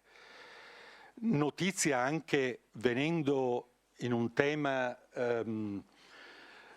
purtroppo di cui si è parlato molto negli ultimi tempi e che abbraccia la sfera privata, quella dei suicidi.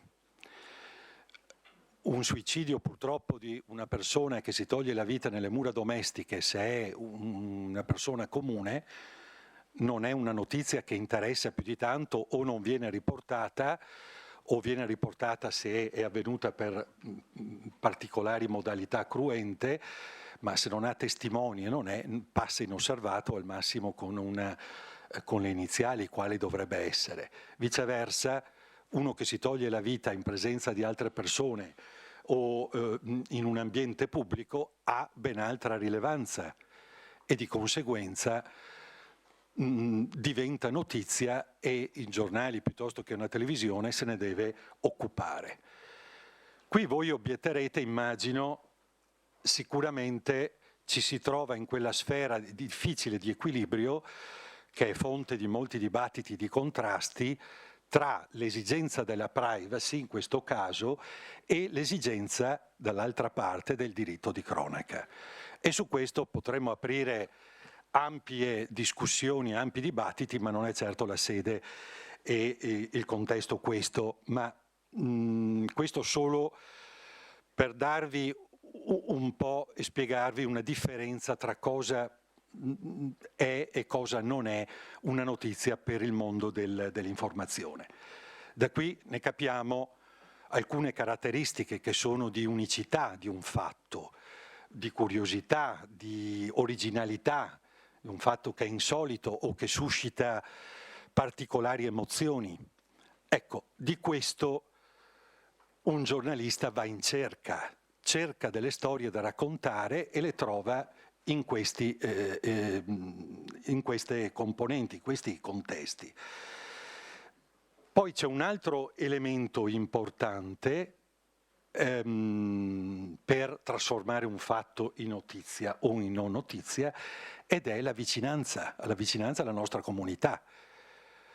Un incidente con i 3 morti o la notizia di oggi del padre che ha ammazzato la figlia e si è suicidato, per dire, da noi in un giornale locale avrà come avuto un ampio risalto. Verrà trattato non solo col racconto della cronaca, ma con approfondimenti, interviste a testimoni, familiari, all'esperto, al tecnico. Tante volte si cerca appunto il parere, il giudizio anche dello psicologo e poi verremo esattamente a questo tema.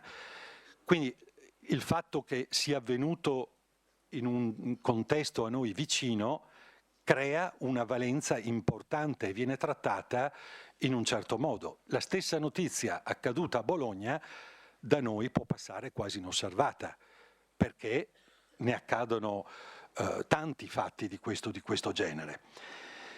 Quindi ci sono pesi diversi. Questo è importante poi per capire come avviene la selezione di notizie all'interno di una redazione, di un giornale piuttosto che di una televisione, di fronte alla mole di informazioni che piovono addosso tutti i giorni. È un processo che va modificandosi nel corso della giornata, per cui le cose cambiano a seconda degli eventi. Un progetto partito alle 12 a mezzogiorno ha una certa visione, può essere considerato in un certo modo, ora delle 8 di sera può essere completamente stravolto e quella notizia che poteva avere un certo peso a mezzogiorno può anche scomparire dal calendario delle priorità e di quello che il giornale intenderà occuparsi. Quindi c'è un ufficio dei responsabili dei settori che si occupa di questo e decide come selezionare le notizie. Questo nei lettori può portare a valutazioni corrette, ma anche molto spesso a fraintendimenti spiacevoli, nel senso che è vero che questa selezione di notizie fa parte di una scelta, diciamo, politica e nel diritto, no? Di un direttore di una testata di dire do una priorità a questo piuttosto che a un'altra notizia, e lo farà in base alle valutazioni che ritiene di orientamento che può avere politico oppure di sensibilità di fronte ai fatti.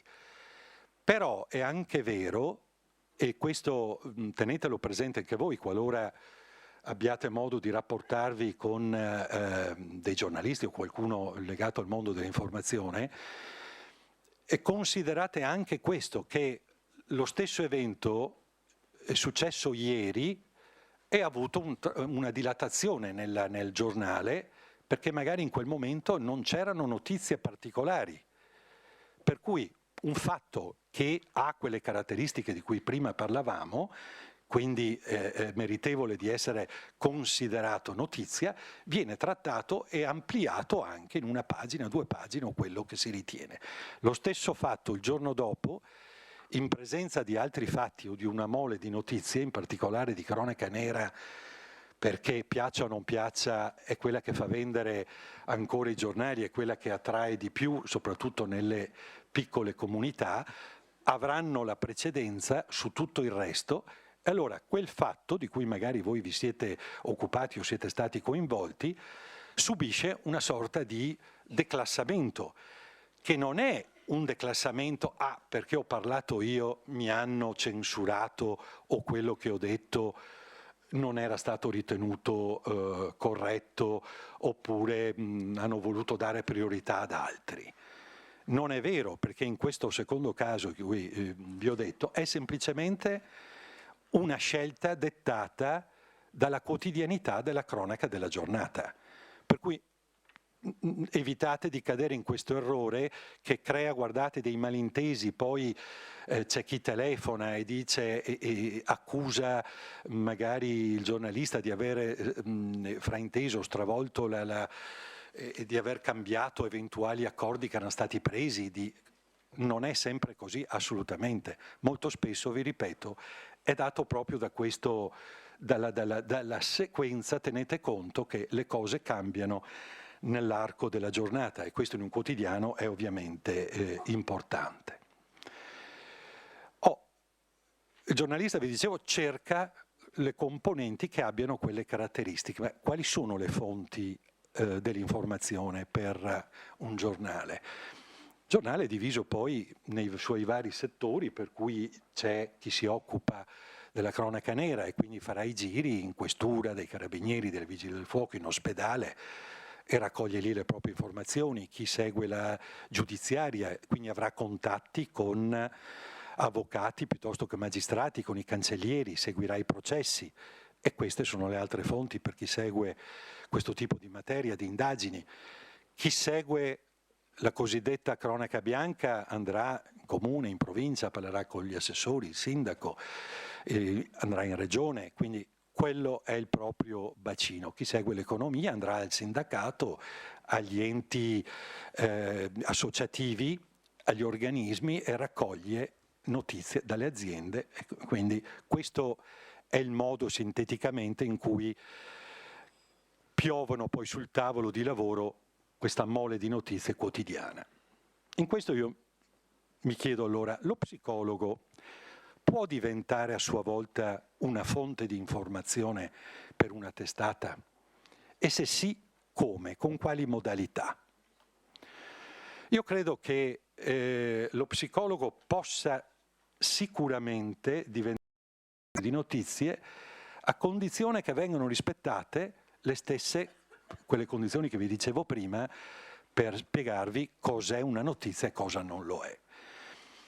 Il primo concetto sicuramente, se capita che un giornalista chiama uno psicologo per chiedergli qualcosa, questo lo sto vedendo anche adesso nel ruolo che ho assunto qui con l'ordine degli psicologi, la prima cosa è naturalmente, e ci allacciamo al discorso dell'esempio del marketing di prima, è il contenuto, cioè deve esserci quello che noi chiamiamo la polpa. Tu devi parlare con una persona e che ti dica delle cose, che dia sostanza, che non venda quello che si dice il fumo. Quindi deve dare dei concetti oltre e chiarirti il perché di un evento, di un fatto. E poi come lo deve dire questo? E lo aveva toccato Alessandro nell'introduzione prima. La chiarezza del linguaggio che usa. Quindi non può usare, questo guardate è importantissimo ed è fonte di grandi equivoci che adesso vi dirò, la chiarezza espositiva. Se noi parliamo con un docente universitario, soprattutto il medico, l'ingegnere, tenderà ad usare i suoi codici di linguaggio specifici della propria professione, ma per quanto il giornalista per suo mestiere deve avere la capacità di tradurre dei concetti difficili in concetti facili e comprensibili, da quello che si diceva prima dalla nonna piuttosto che dalla lataia della guizza, per dire, deve avere all'origine un bagaglio preciso di informazioni, per cui sarà portato a chiamare, a intervistare sicuramente di più una persona con la quale riesce a stabilire un rapporto e con il quale riesce a capirsi di più. Se l'esperto userà un linguaggio di comprensibile e si sforzerà a sua volta a non usare termini tecnici in maniera eccessiva, ma a spiegarsi, si eviteranno quegli equivoci come è successo non molto tempo fa con il caso della febbre aviaria, in cui sono uscite tantissime castronerie. Ora, è vero che sarà stata colpa perché chi mette la firma poi sotto il pezzo è responsabile di quello che scrive, di quello che dice, in un servizio televisivo, però qualora questo fatto accada a più giornalisti e in più testate, vuol dire che il problema era anche qualcos'altro e probabilmente era la fonte che non è stata sufficientemente chiara nell'esprimere un concetto. Allora, un fatto, adesso vi dico la febbre aviaria così perché è quello che mi veniva in mente, ma che ha sì risvolti e possiamo utilizzare termini tecnici finché vogliamo, ma anche è un fatto estremamente molto popolare che merita di essere divulgato e compreso da tutti i cittadini, perché è una cosa che ci coinvolge tutti. Per cui questo è sicuramente un fattore importante. L'altro aspetto da considerare qualora abbiate occasione di rapportarvi con questo mondo dell'informazione, tenete conto che nei quotidiani piuttosto che con una televisione il fattore dell'orologio, cioè il fattore tempo. In ogni settore di redazione c'è sempre un orologio che ti marca il tempo e addirittura avanti di un quarto d'ora solitamente, perché ha delle scadenze, deve chiudere, come si dice, a una certa ora le proprie pagine o deve mandare in onda il servizio. Se allora io chiamo un esperto perché voglio avere un parere, un commento su qualcosa,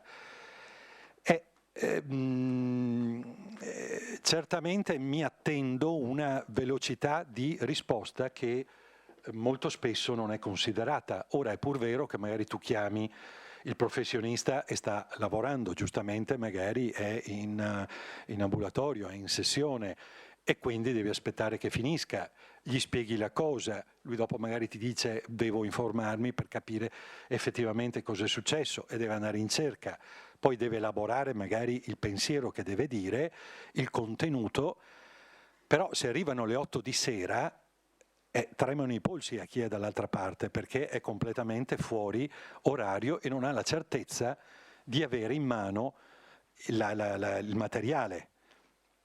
È successo spesso che magari alle 8 di sera ti dica il medico, piuttosto adesso non era il caso dello psicologo, possiamo sentirci domani? Ovviamente se io oggi ti chiedo qualcosa per un quotidiano, tu la risposta me la dovevi dare 10 minuti prima, come si suol dire. Questo per darvi l'idea del fattore anche di velocità, di quelle che sono le esigenze di chi sta dall'altra parte della barricata. C'è poi Un altro fattore ancora da considerare legato a questo, che è magari la disponibilità.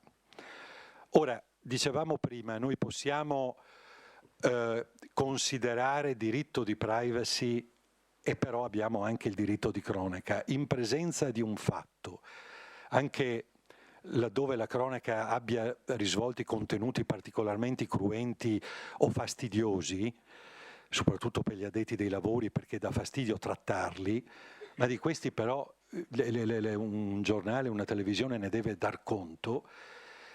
Se dall'altra parte ottiene un muro di silenzio perché dice non ti voglio dire niente perché non è compito mio, perché il fatto abbraccia la sfera privata e è giusto che voi non ne parliate, questo ripeto, poi possiamo discuterne molto, però è un fatto che qualcosa andrà scritto, per cui non avere la disponibilità di dire e qualcosa comunque anche rispettando sicuramente il diritto delle persone, il diritto di tutela, e oggi i giornalisti sono pieni di codici di attenzione che limitano, non è più come un tempo in cui c'era una forma anche selvaggia di aggressione nella sfera privata delle persone.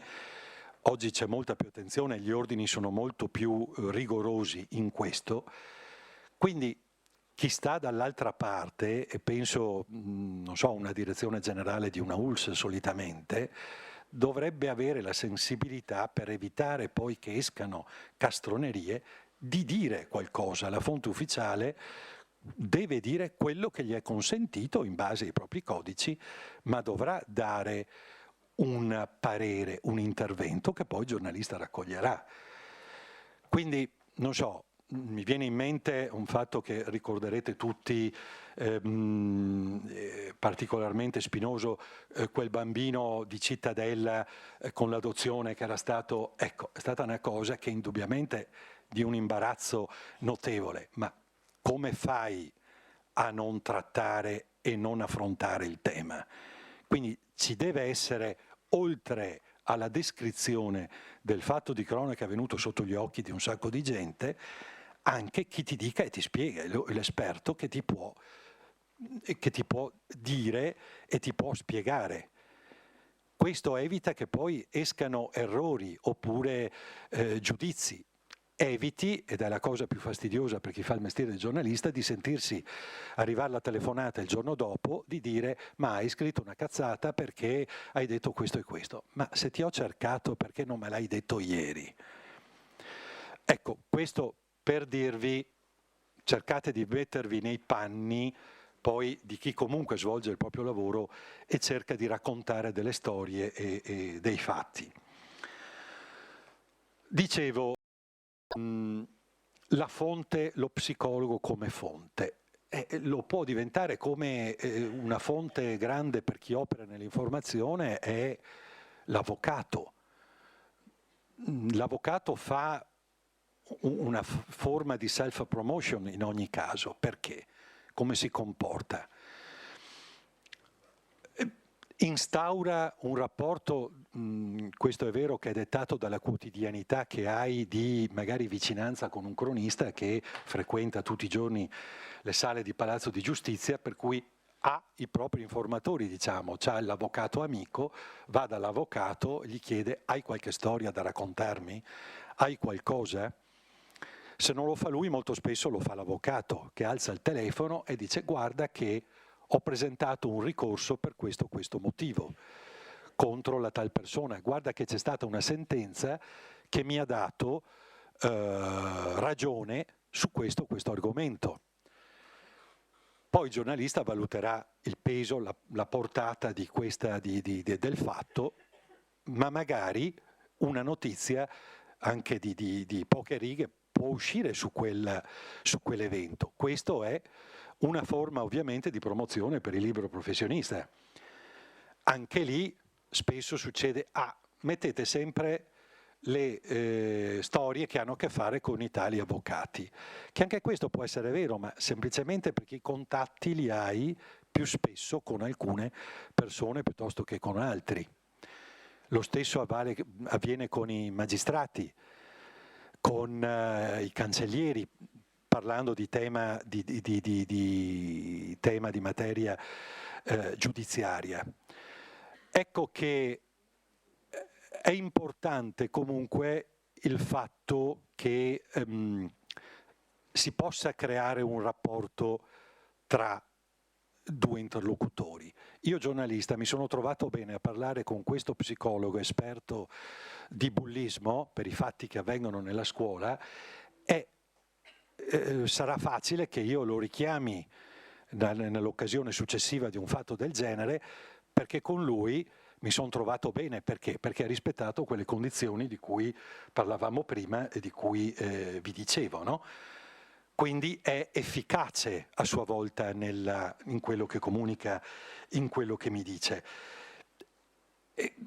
Questo poi sta anche ovviamente nelle rispettive deontologie di non sconfinare e fraintendere magari il rapporto se arriva ad avere una certa confidenza, ma è nelle cose della vita umana che possa succedere che tu hai un rapporto privilegiato con una persona piuttosto che in un'altra. Comunque questi sono casi che si costruiscono nell'arco del tempo, però sto vedendo ora, lavorando con l'ordine, che dalle redazioni dei giornali sta entrando una sensibilità di questo tipo, di considerare, di chiamare, per cui mi arriva la telefonata e dice: dimmi chi è magari l'esperto che avete su questa materia, su questo argomento. All'interno dell'ordine ci sono alcune competenze per cui magari parla l'istituzione, non parla uno a caso, parla l'istituzione che rappresenta l'intera categoria degli psicologi. E quindi questo è un processo che nel tempo va maturandosi e si va consolidando, e questo è importante.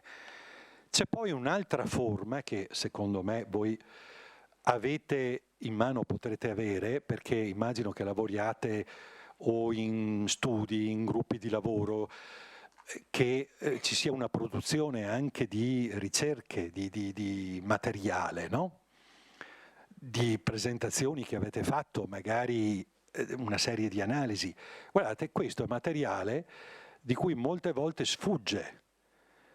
Le troviamo sì, su internet, se fai delle ricerche, le trovi nelle riviste scientifiche, ma magari ci possono essere delle condizioni, dei rapporti, delle analisi, degli studi che sono fatti anche sotto casa e che possono avere una valenza, che rispettano quelle condizioni che dicevamo all'inizio, per cui un fatto diventa notizia.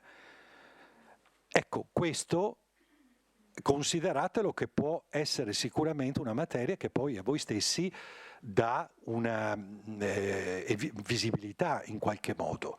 E come la potete presentare? Sì, potete alzare il telefono, chiamare una redazione di giornale che è un salotto aperto, perché per definizione vive raccogliendo notizie.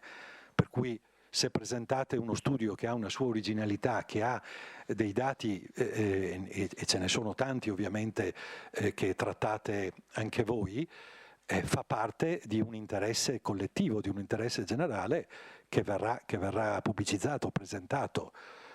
Lo potreste magari presentare all'interno di un convegno, immagino, oppure organizzare attraverso l'istituto per il quale lavorate, attraverso una conferenza stampa. Potete fare una sintesi, una nota, cioè questo rientra nelle modalità che voi potete considerare da utilizzare, attraverso le quali far sapere un vostro studio particolarmente interessante.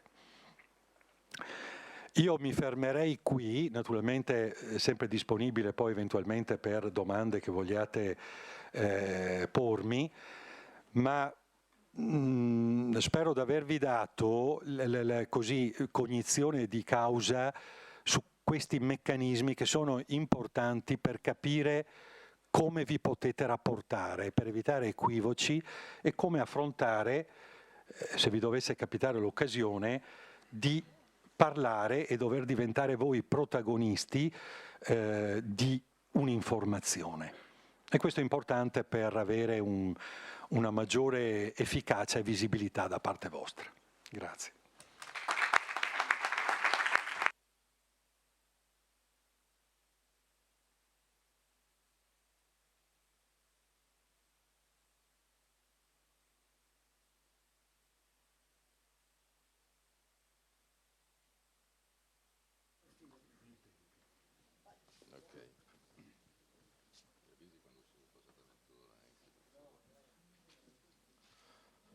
Si sente? Sì. Perché? No, io che lì che stavo smanettando con l'attrezzo di Sasha che non andava, non funzionava, te risolti il problema della vita. Infatti, è tecnica questa. Allora, cercherò di non complicarvi le idee, ma se è possibile di darvi qualche indicazione. Mi piacerebbe molto anche avere vostre domande, eventualmente, perché credo che dalla comunicazione nascano ulteriori spunti.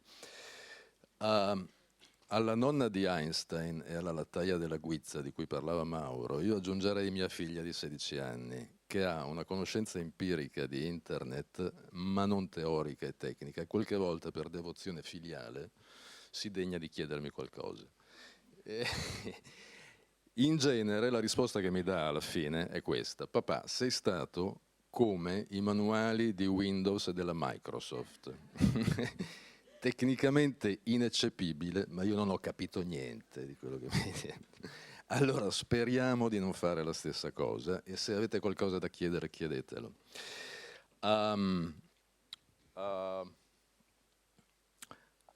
Giulia, vuoi per favore andare avanti di una slide?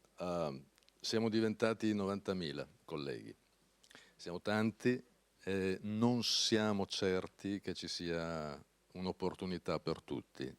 Io sono certo però che chi con determinazione, costanza, impegno e competenza e serietà si impegna, ce la può fare. Quindi sta molto a noi anche, e non è utile delegare al cattivo tempo, al governo ladro o alla cattiva sorte il fatto che le cose vadano bene o non vadano bene. Di fatto una minima parte di noi riesce a vivere svolgendo la propria professione in linea con la propria preparazione clinica o aziendale che sia. E molto spesso occorre ripiegare su professioni alternative. Andiamo avanti, grazie. Eppure, come diceva Alessandro all'inizio, la domanda di salute in Italia esiste ed è anche in aumento. Il che può sembrare sorprendente, però il web attesta che le ricerche relative a questo settore e alla nostra professionalità sono in netto aumento. Ma siamo capaci di intercettarle come psicologi? Io temo che a volte non ci riusciamo, per una serie di motivi.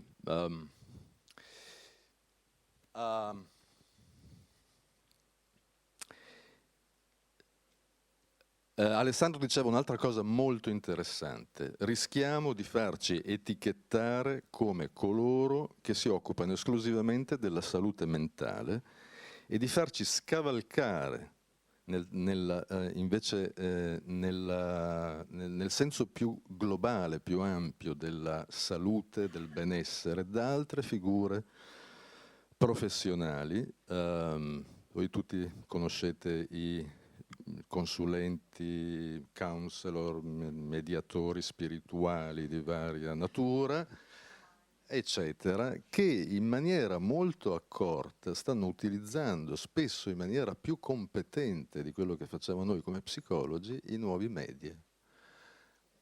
Recuperiamo ciò che è pertinente al nostro settore di attività, è importante. E in questo senso credo che sia utile ripensare il nostro ruolo e la nostra modalità di comunicare la nostra professionalità, quello che facciamo e le nostre competenze. Ma in questo senso serve un po' di creatività.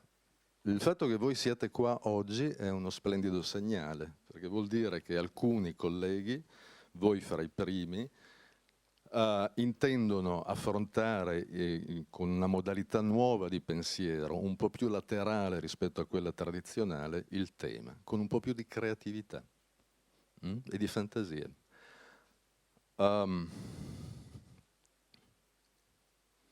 Cosa c'è scritto qua?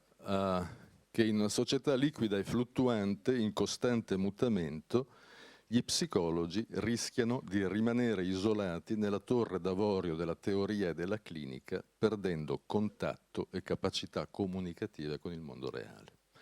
Tutti noi, giustamente, ci occupiamo della nostra formazione, della nostra preparazione di base, cerchiamo di fare le cose molto bene, ma riusciamo a dirlo? Riusciamo a dirlo che siamo preparati, siamo formati, abbiamo uno splendido curriculum? Siamo in grado di comunicarlo? E come? E quando? A chi?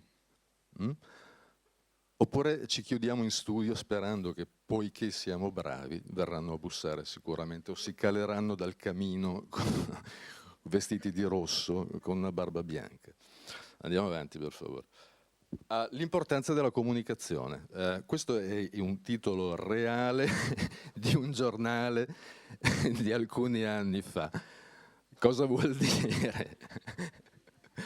Vuol dire che se non lo comunichi nel modo giusto, il messaggio non arriva.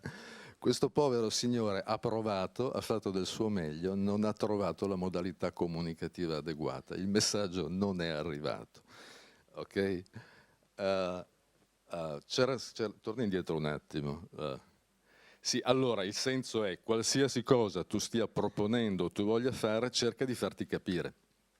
La comunicazione è importante. Attenzione, a monte c'è la nostra competenza, la nostra professionalità, la nostra formazione, la nostra correttezza deontologica. Dopo la comunicazione è importante.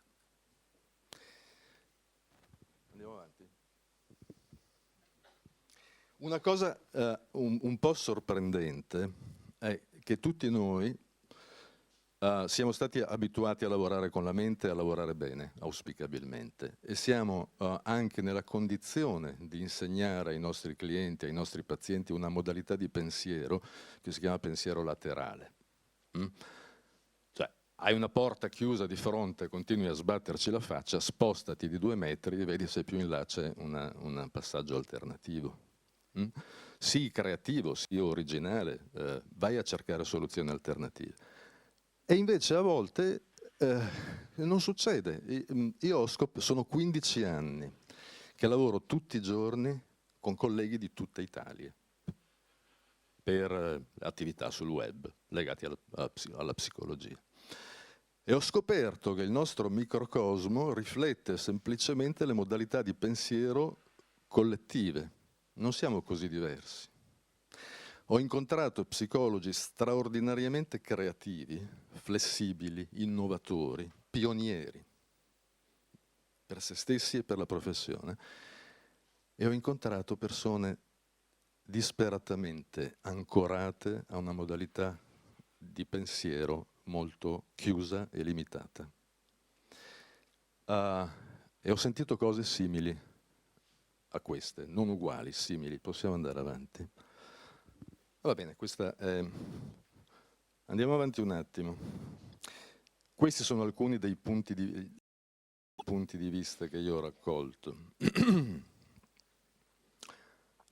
Sir William Preece, capo ingegnere delle poste britanniche. Il telefono non ci serve, gli americani avranno pure bisogno del telefono, ma noi no, siamo pieni di portalettere. Oh? Provate a immaginare l'equivalente in tempi contemporanei. Che cosa vuol dire?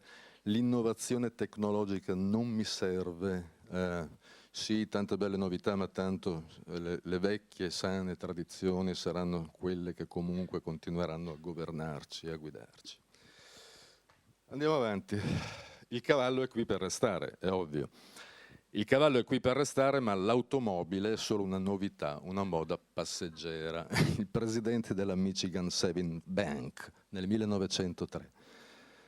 Il cavallo è qui per restare. Non investite nell'automobile, è un investimento disperato, perduto. Ancora, avanti.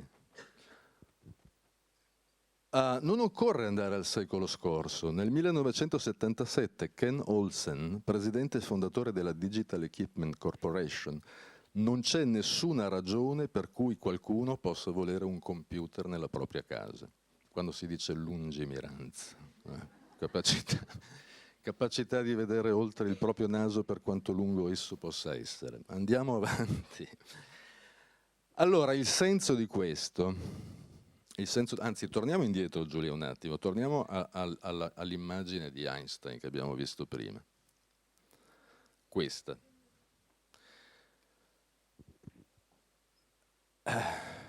È l'assunto dal quale a me piace muovermi e che vi passo, vi propongo, vi regalo. Non possiamo risolvere i nostri problemi adottando lo stesso sistema di pensiero che avevamo quando abbiamo generato quei problemi. Questo è il pensiero laterale. Smettiamo di sbattere contro una porta chiusa, cambiamo modalità di pensiero, sistema di pensiero, cerchiamo lateralmente soluzioni nuove.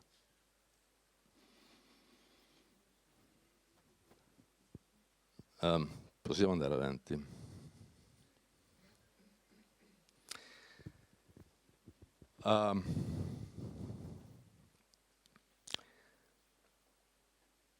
Se riesci a mantenere la calma quando tutti intorno a te hanno perso la testa, forse non hai afferrato bene la situazione. È una parafrasi di un detto molto più famoso. Andiamo avanti. Questa è una parafrasi della parafrasi. Se riesci a mantenere la calma quando tutti, eccetto te, stanno cercando di stabilire una posizione nel web, forse non hai afferrato bene la situazione. Ma se voi siete qua, forse l'avete afferrata meglio di altri. È possibile. Ci sono 40 milioni di italiani connessi a internet. Il 63,5% della popolazione. Nel caso dei giovani la percentuale sale nettamente al 90,4%. Naviga in rete l'84% delle persone diplomate e laureate. Vogliamo far finta di niente? Il cavallo è qui per restare? Sta a noi deciderlo. Andiamo avanti. Abbiamo fatto,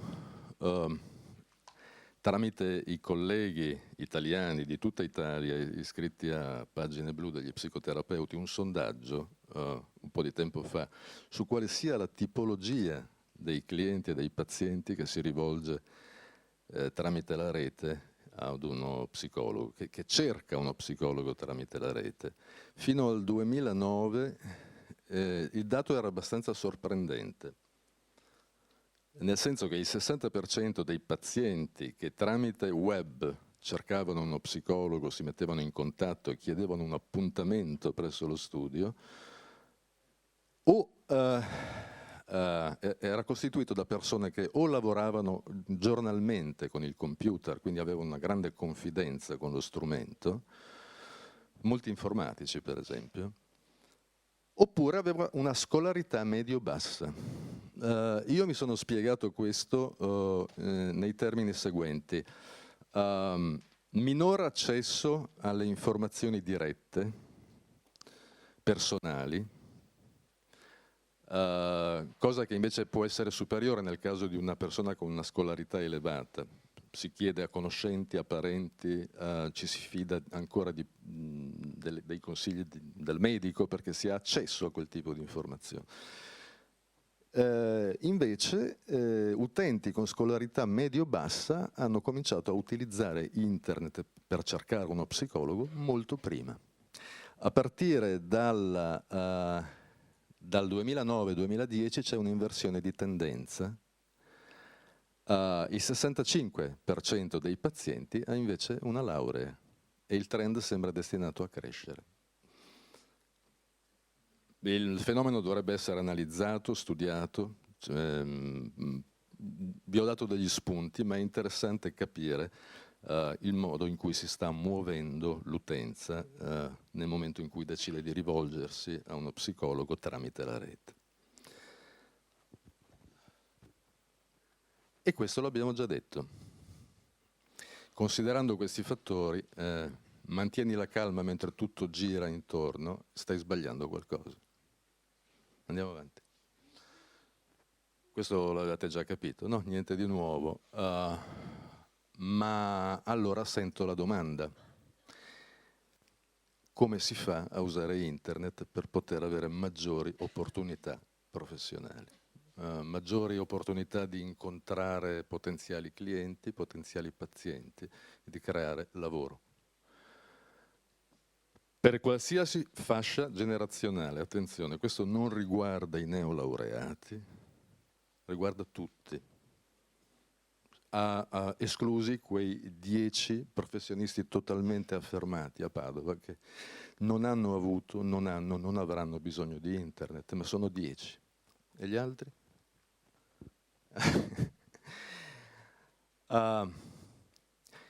Quanti di voi hanno un sito internet?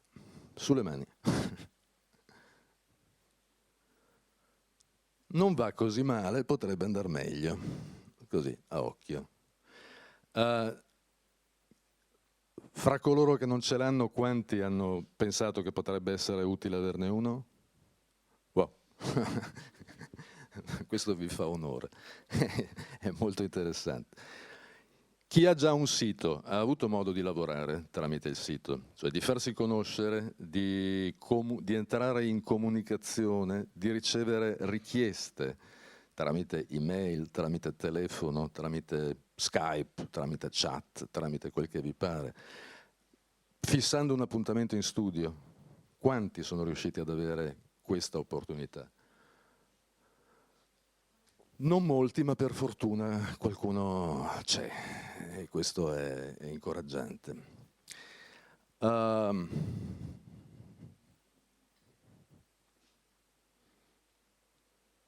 Vi siete ripagati le spese del sito?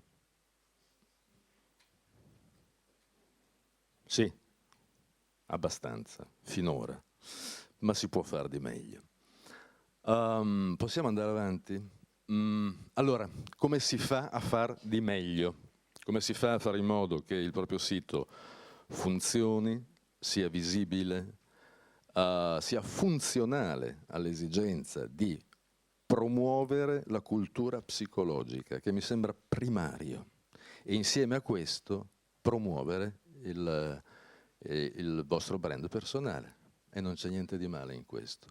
Associare il vostro nome, la vostra competenza, le vostre conoscenze al tema della diffusione della cultura psicologica e del benessere emotivo e mentale.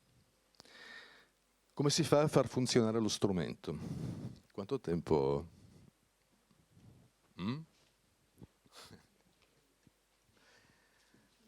10 minuti. Conoscete la parola SERP? Non ha a che fare con i serpenti, con il serpentese o con Harry Potter, ma ha un po' a che fare con le magie, effettivamente. È un acronimo inglese, significa Search Engine Results Page, ovvero pagina dei risultati dei motori di ricerca. Ogni volta che un utente effettua una ricerca con un motore, ottiene come risposta un elenco ordinato. Essere presenti, non essere presenti in quell'elenco fa la differenza sostanziale. Possiamo andare avanti. Vi siete mai chiesti quanti di voi, per favore, sanno interpretare? Questa è la prima pagina di Google, dei risultati di ricerca prodotti da Google in riferimento alla ricerca effettuata utilizzando come parole chiave psicologo Padova. Quanti sanno leggere questa pagina? Cioè il modo in cui Google impagina e propone i risultati. Avete un'idea di questo? Sì? In base al numero di click? Che vuol dire? Il numero di visite. Da casa ci sentono? Giusto. Allora tu mi dici, i primi 2 sono sponsorizzati, giusto? Gli altri dipendono dal numero di click. È giusta la prima parte della risposta, la seconda lo è parzialmente. Ci sono delle cose, delle considerazioni corrette. La parte in alto che vedete, quella nel rettangolo grigio, è relativa ai risultati sponsorizzati, ovvero chiunque di voi stasera può andare a casa e chiedere a Google di apparire al primissimo posto della pagina. Non è gratis, purtroppo, però è uno strumento a disposizione. State avviando uno studio, volete lanciarlo velocemente, volete dei ritorni d'immagine rapidi, investendo 3.600 euro in un anno potete cominciare a considerare qualche ritorno. Questi sono i costi medio-bassi, perché si può spendere molto di più. Sì. C'è una domanda? Là. Dimmi. Sì.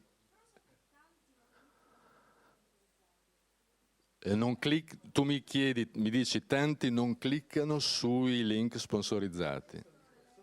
È verissimo, è verissimo. Vengono evitati per principio da molti. Però chissà perché a Google i soldi arrivano sempre. Non ce lo spieghiamo. Sappiamo che molte persone non cliccano, ma a fine giornata chi ha stabilito un budget ipotetico di 10 euro, massimo da spendere su quella pubblicità, li spende sempre. Se tu imposti 50 euro, Google ti fa spendere comunque 50 euro al giorno per promuoverti in quella posizione. Però è vero, molti non li cliccano. Per principio, per antipatia, per un senso di orticaria, o forse un po' anche perché il mio collega può permettersi di pagare per essere lì, io no. Non so. La parte nel rettangolo rosso è quella che conta realmente, è quella che viene maggiormente cliccata dagli utenti ed è la parte relativa ai cosiddetti risultati organici. Per essere lì bisogna fare alcuni miracoli, alcune magie. Quella è la posizione in cui Google elenca i siti che ritiene maggiormente affidabili, seri, degni di interesse, che hanno un alto numero di visitatori, come lei diceva, giustamente. Il primo sito è Pagine Blu. Pagine Blu ha 150.000 visitatori ogni mese che ricercano informazioni sulla psicologia. Google ha detto se tante persone cercano in quel sito ogni mese informazioni sugli psicologi e sulla psicologia, vuol dire che è un sito che ha un valore. Andiamo a controllare. Se all'interno ci sono contenuti e sostanza, il sito viene confermato e raggiunge quella che è una posizione difficilissima da raggiungere, altrimenti. Nella parte ancora più bassa della pagina ci sono i risultati relativi a un'altra tipologia di inserzioni che sono legate alla sede fisica del vostro studio. Potete provare a comparire lì, non è facile essere in prima pagina mai, però potete provare, è gratis. Scrivete stasera a Google, createvi un account e ditegli, signor Google, io sono il dottor Mario Rossi, ho uno studio di psicologia in Via del Santo 23. Google vi manda entro 30 giorni una cartolina all'indirizzo che gli avete comunicato per verificare che siate voi che siate lì, con un codice personale. Utilizzate quel codice restituendolo a Google e Google vi elencherà gratuitamente nella sezione local, nella sezione geografica dei risultati di ricerca. Non costa niente, tutti ci possiamo provare. Essere in prima pagina è molto difficile, però sarete in quella sezione. Queste sono le 3 modalità principali. O si paga, il risultato, la visibilità è garantita e immediata, è costosissima. Si chiede a Google la cartolina al proprio studio, si fa un sito così bello e così ben sostenuto da un punto di vista tecnico da riuscire ad arrivare in prima pagina, si entra in un portale che in prima pagina c'è già. Queste sono le varie possibilità principali. Andiamo avanti. Va bene, questa è una ripetizione dei concetti che abbiamo appena detto. Finirei con 3 errori da evitare per tutti.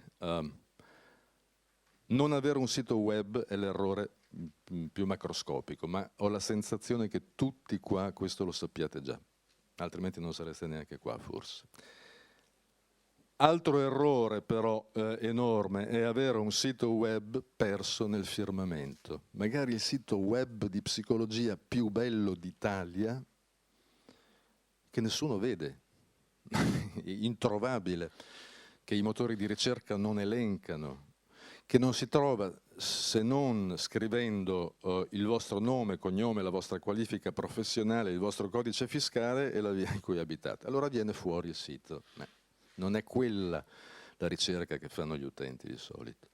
Gli utenti cercheranno psicologo a Padova, cura dell'ansia a Padova, cura della depressione a Padova, agorafobia a Padova, attacchi di panico a Padova, o venite fuori là o il vostro sito è perso nel firmamento. Ed è inutile averlo bellissimo, curatissimo, elegante, pieno di contenuti e di sostanza, ma non lo vede nessuno. 3. Attenzione ai social network. Io vado in controtendenza per certi aspetti. I social network sono preziosissimi se utilizzati in un sistema globale di promozione della vostra immagine, che include il sito, la vostra attività online, la vostra presenza su tutti i media, in maniera coerente, collegata. Ho visto troppi colleghi avere come unica presenza online la loro pagina Facebook con le foto delle ultime vacanze, il compleanno dei figli. Scusate, non è quello il modo che vi serve per promuovere la vostra professione. Allora, pensare, io sono già nel web, uso già le nuove tecnologie, ho una pagina Facebook, vai a vedere le foto del mio ultimo compleanno, non è una buona strategia, fate attenzione, è un boomerang, vi torna indietro e vi squalifica professionalmente. Anche 2, se abbiamo tempo, sì.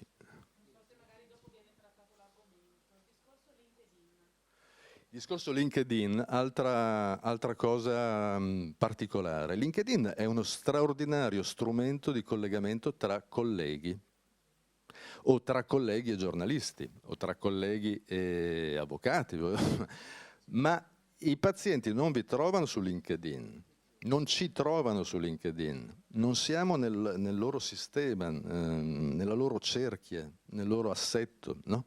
Non è quello il canale. È un ottimo e prezioso strumento da utilizzare per creare network, per creare collaborazioni con i colleghi, per lanciare progetti, comunicare.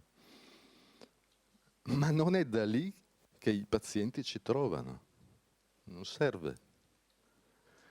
Per questo i social network sono tanti, ognuno ha una funzione specifica e funzionano se sono utilizzati in maniera coerente e armonica tra di loro. L'ultima? C'è una domanda? Sì.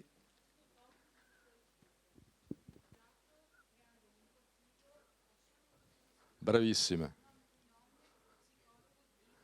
È esattamente ciò che bisogna fare. Sì, la collega dice creare un profilo Facebook esclusivamente dedicato alla propria attività professionale, nome, cognome, qualifica, ciò che faccio, dove lo faccio, come lo faccio. Esatto, è questo.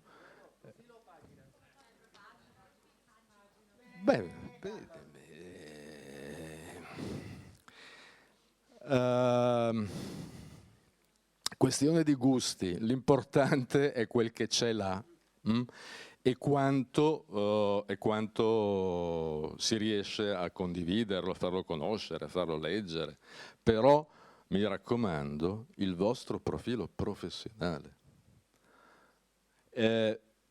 Avete una vita personale, separatela, fatevi un altro profilo per il compleanno e le vacanze al mare, no? Non è quello.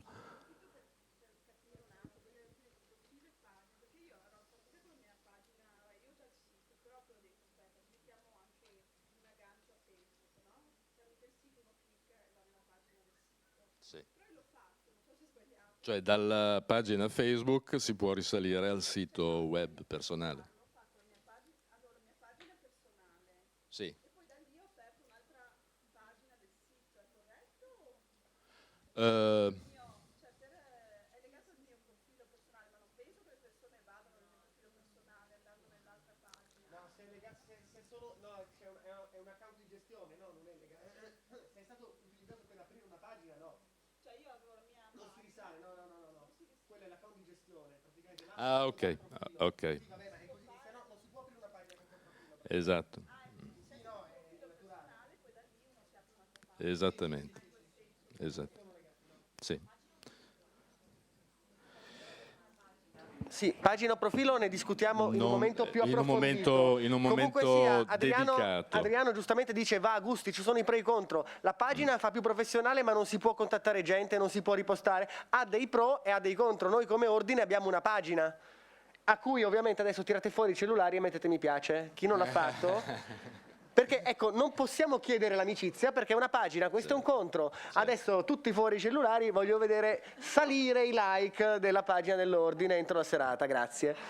Potete, c'è anche l'opzione gruppo.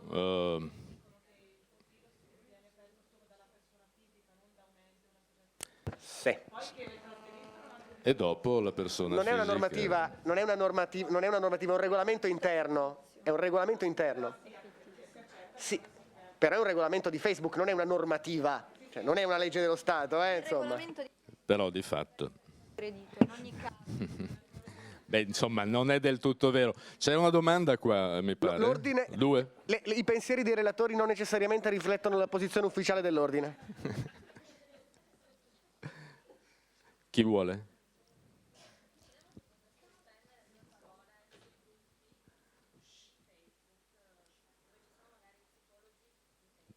Due parole sui gruppi di Facebook.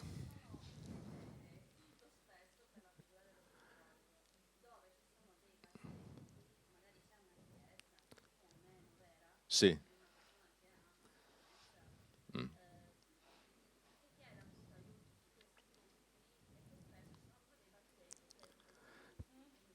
Pessima cosa, che scopro adesso perché vi confesso che io non frequento molto i gruppi di psicologi in Facebook.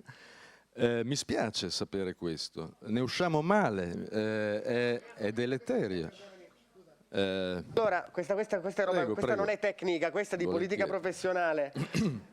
La libertà individuale ovviamente è fuori di dubbio. Laddove ci sia una violazione deontologica da parte di qualcuno che scrive su internet, ne risponde, così come se facesse delle operazioni contro la deontologia professionale, il rispetto della colleganza, eccetera, eccetera, eccetera, il codice lo conosciamo tutti, su internet, anzi la giurisprudenza dice che quello che si fa su Facebook vale come quello che si fa nella vita reale. D'altra parte, se qualcuno apre dei forum in cui si apre una discussione, siamo borderline tra quello che è lecito o no. Noi siamo qua per imparare a promuoverci bene, quindi noi cominciamo ad astenerci dai battibecchi su Facebook, esatto, e cerchiamo di costruire invece magari un corpus di pagine che cooperano, collaborano. Attaccatevi a sto benedetto Facebook dell'ordine e cercate invece di rigirare quello che mettiamo noi, che comunque sono robe nazionali o regionali, articoli che escono fuori sulla stampa. Se cominciamo a dare buona informazione, è qua che dico non può farlo tutto un ente, se cominciamo a fare molto tam tam è capace che le informazioni e tutta la cultura psicologica prima o poi passano. Il bar sport su internet è potenziato. e però ciascuno può dire quello che vuole fino a che non infrangi la deontologia, non è che lo puoi bloccare in partenza. La mia idea personale è che ci sono anche dei gruppi che vengono creati con le migliori intenzioni, dopodiché vengono un po' lasciati e diventano dei contenitori di pubblicità. Succede, cioè hanno anche dei cicli di vita. Questa è una cosa che tratteremo magari in dei momenti più tecnici. Da un punto di vista dell'impedirlo, da un punto non si può, nel senso che ma da un punto di vista del fatto se sia una cosa buona o meno, no, molto spesso no. Ci vuole una moderazione attenta, ci vuole una certa capacità di farlo. Per quanto mi riguarda, anche l'idea di dare suggerimenti su Facebook, nel senso, attenzione, un counselor non si farebbe problemi. Qualche pillola di psicologia, magari un po' astratta, su che cosa potrebbe dire la teoria riguardo a un problema specifico, io sarei anche d'accordo nel metterle. Quando si tratta invece di cercare, poi ogni tanto capita la sindrome d'esame di Stato. Qual è la sindrome d'esame di Stato? Che a un quesito di 4 parole uno si lancia scrivendo tutto un progetto dettagliatissimo sulla situazione. Se non sai la situazione, cosa la descrivi? Dici, in linea generale, vieni, esponi bene il problema, capiamo cosa c'è di vero, cosa c'è di non vero, ma non che uno menta, ma spesso il problema non emerge in un quesito di 2 parole, e gente che si lancia in delle concioni incredibili riguardo a un quesito di mezza parola. Ma questo è purtroppo qualcuno che o non valorizza la propria professionalità, oppure magari dovrebbe formarsi un po' di più, oppure magari non ci pensa. E lì cerchiamo, sulla prima e la seconda ci possiamo fare così e cosà. Sulla terza cerchiamo di fare cultura e di far sì che ci pensi 1, 2, 3, 10, 20 volte, anche qua ringrazio Adriano anche per questo, prima di fare delle disamine sui massimi sistemi riguardo una domanda di mezza riga su Facebook, perché poi diventa preda di qualunque tipo di controcommento, cosa. Sono degli atti che rimangono in pubblico e rimarranno per sempre, quindi bisogna farci attenzione, ci sono sti fenomeni, facciamo buona cultura qua, noi qua stiamo facendo buona cultura anche sulla promozione e cerchiamo poi di portarla ovunque vediamo fenomeni, magari di cultura relativa dell'informazione, anche su Facebook, ma anche sui media, ma anche dappertutto, ecco. Posso chiarire la mia posizione? Un secondo, un attimo. Sì, volevo solo chiarire un attimo la mia posizione rispetto ai regolamenti e ai social network. La frase che ho usato prima era provocatoria, ma io mi riferisco al fatto che, trattando appunto della dipendenza dei social, i minori sono abbandonati, nel senso che possono falsificare l'età, i propri dati personali, e quindi trasgredire ad un regolamento che per loro, per i minori, sembra essere fatto per essere trasgredito. Ecco, volevo solo chiarire questa mia posizione, mi riferivo più alla mia esperienza che al resto. Insomma. Sì, infatti, i minori storicamente sono un po'. Giusto. Il primo che mette mi piace al coso dell'ordine vince un caffè. Sì. Ma io c'ho un'antenna più potente. C'è una collega che vuole chiedere. Volevo capire meglio una cosa rispetto alla questione del sito personale. Sì. Diceva lei prima, come si fa ad avere un sito personale che non vada a cadere nell'anonimato? La domanda è: come si fa ad avere un sito personale ed evitare che si perda nel firmamento e che ci voglia un telescopio molto potente? E di questo bisognerebbe parlare per 40-80 ore. Bisogna investire economicamente, certamente sì. Nel frattempo però esistono possibilità alternative. Non so se ho 2 minuti. Avrete una mezz'oretta in più e sarà tutto tempo guadagnato. Vuoi andare avanti di una slide? È possibile, no, rimani su quella, grazie. Va bene, entrare in una idea. La cosa al momento funziona così. Quanti siamo in Veneto? 8.400? Ok. Padova non lo so, ma quasi 2.000. In prima pagina di Google c'è posto per 15-18 di noi che lavorano, ve lo garantisco. Gli altri no, possono avere il sito web più bello, ma non lavorano. C'è una selezione micidiale a monte. Ognuno cerca di farsi scegliere e in tal modo di escludere i colleghi. Si fa scegliere chi ha maggiori competenze, chi ha più denaro da investire per la pubblicità, per l'autopromozione. È una selezione immediata e drastica. Ce n'è una un po' più soft. Invece del sito web personale si può essere presenti anche in un portale di psicologia. Psicologo Padova, vengono fuori 20, 30, 40 colleghi, ok? È di nuovo una selezione, ma con qualche possibilità in più di vincere la lotteria. A quel punto ci si può giocare la partita sulla vicinanza geografica del proprio studio rispetto alle aspettative del paziente, sulla propria competenza o nicchia di intervento, sulla simpatia della propria faccia. Anche questo, credetemi, è un elemento che gioca nel momento in cui si fa una scelta. Quindi anche lì c'è una selezione, però si partecipa a una lotteria un po' più estesa. Sì. Sì. Sì. Gli errori? Essere sfacciatamente autopromozionali, per esempio. Invece di fare informazione si fa passaggio di pubblicità, sostanzialmente. E questo gli utenti lo capiscono. Si soffermano molto più volentieri nel vostro sito se trovano un articolo interessante sull'attacco di panico, ben scritto, in maniera gradevole, comprensibile, divulgativo sì, ma al tempo stesso solidamente ancorato a basi scientifiche. L'errore è: io sono bravissima a curarti gli attacchi di panico perché sono la miglior psicologa di Padova. E chi me l'ha detto? Perché? È molto facile scappare via velocemente. Informazione di qualità, buoni contenuti nel vostro sito, scritti con chiarezza. Esiste, e finisco davvero, così non sbadigliate più, un progetto importante che sta partendo entro poche ore. Ve lo lancio là. È un progetto importante perché è un progetto win-win. La selezione di cui parlavamo prima era mors tua, vita mea. Io mi faccio scegliere e cerco di farti fuori come concorrente sul mercato. Non c'è alternativa.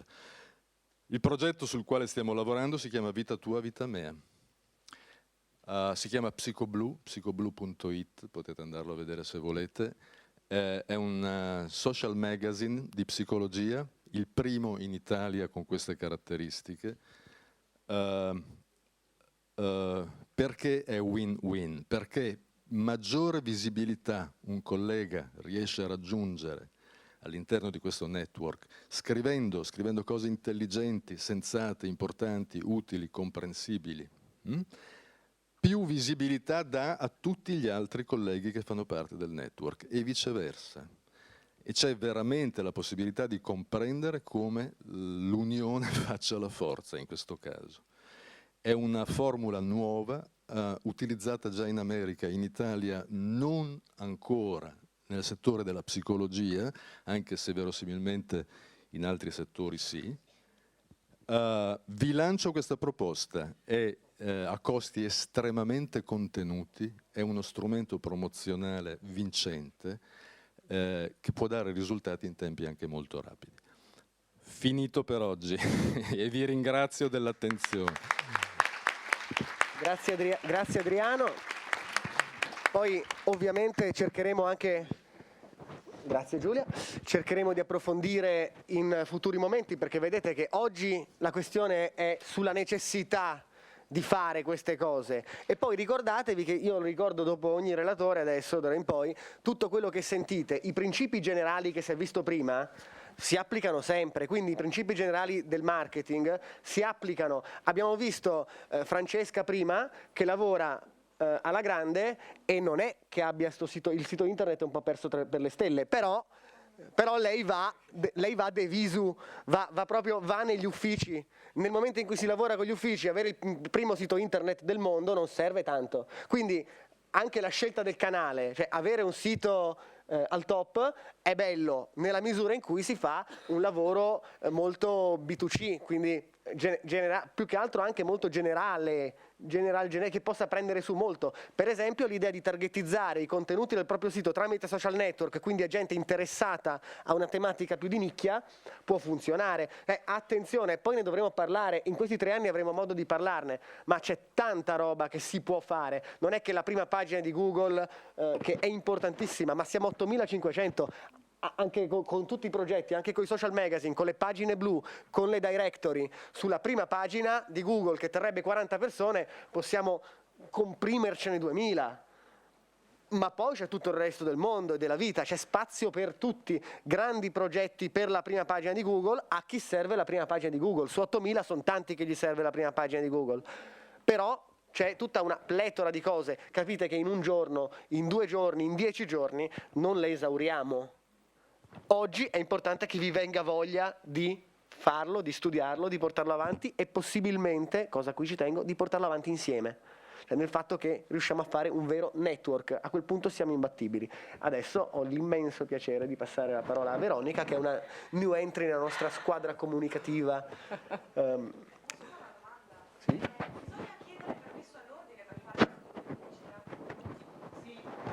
Calma, no, a parte che non esiste più il permesso, sono come per il tariffario, sono pareri non vincolanti. Attenzione, la legge Bersani ha fatto tante di quelle. Allora, nel mentre, se avete dei dubbi, come per la santa deontologia, telefonare, fare una mail, chiamare, contattare, se avete un minimo di dubbio, per quanto riguarda le cose che il comune buonsenso non ritiene, anche perché, ripeto, nel momento in cui ci sono professioni, pseudoprofessioni e gente random che non ha nessun vincolo, perché l'ordine deve essere un vincolo per noi altri? La pubblicità professionale, il parere non è vincolante, ma nel momento in cui, per esempio, nel momento in cui c'è la divulgazione, attenzione, la divulgazione è pubblicità professionale?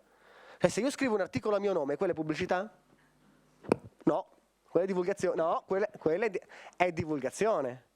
Comunque, per quanto riguarda la parte normativa, se avete dei dubbi, telefonate, chiamate, fate, magari vi arriva qualche consiglio valido.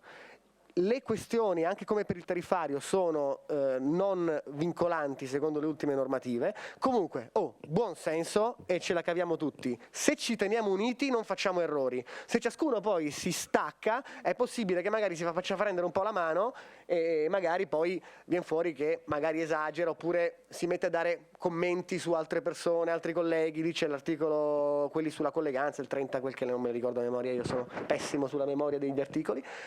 Però cerchiamo di tenerci in contatto e ce la facciamo. Per quanto mi riguarda, il mio orientamento è: finché si va di buon senso, va benissimo, perché dobbiamo farlo, altrimenti rimaniamo indietro rispetto agli altri. Quindi avanti, avanti, ma in contatto. In questo modo non si sbaglia mai.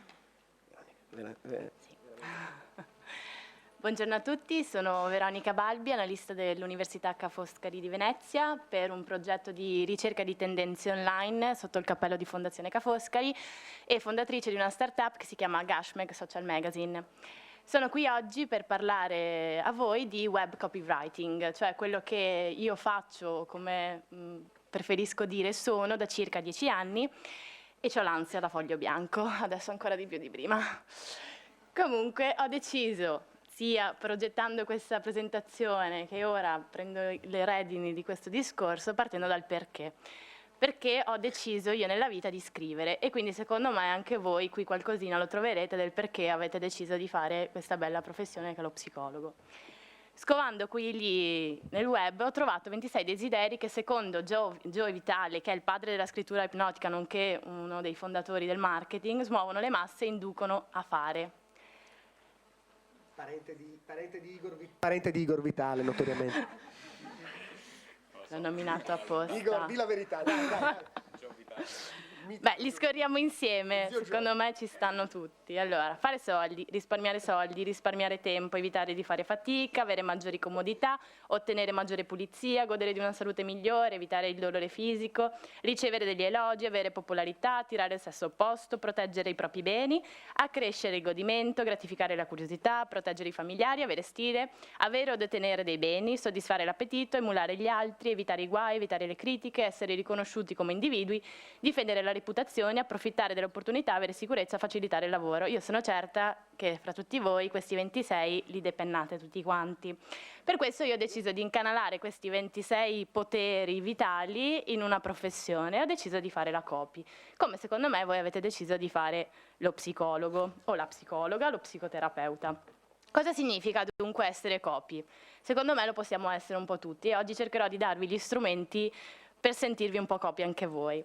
Allora, un copy è sicuramente uno psicologo, un filosofo, io ho studiato filosofia a Venezia, curiosissimo, creativo, influenzatore, osservatore, comunicatore, sicuramente un accanito bevitore di caffè.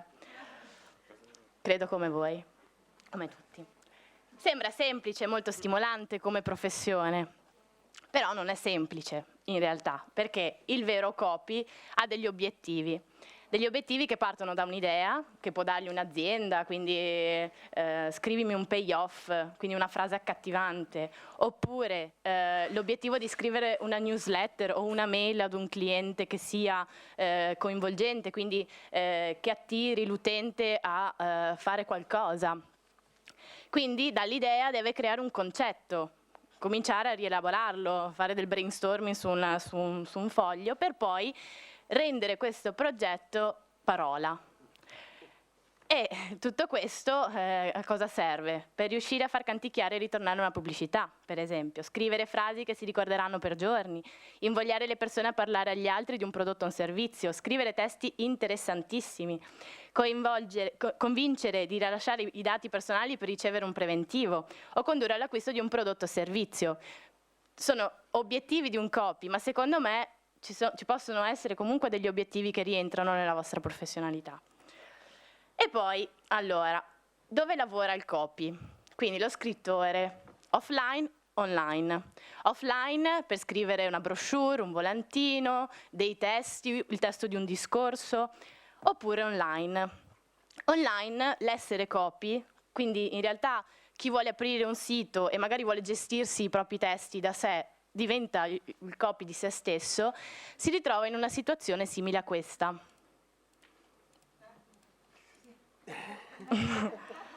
Ok? Ci siamo. Okay?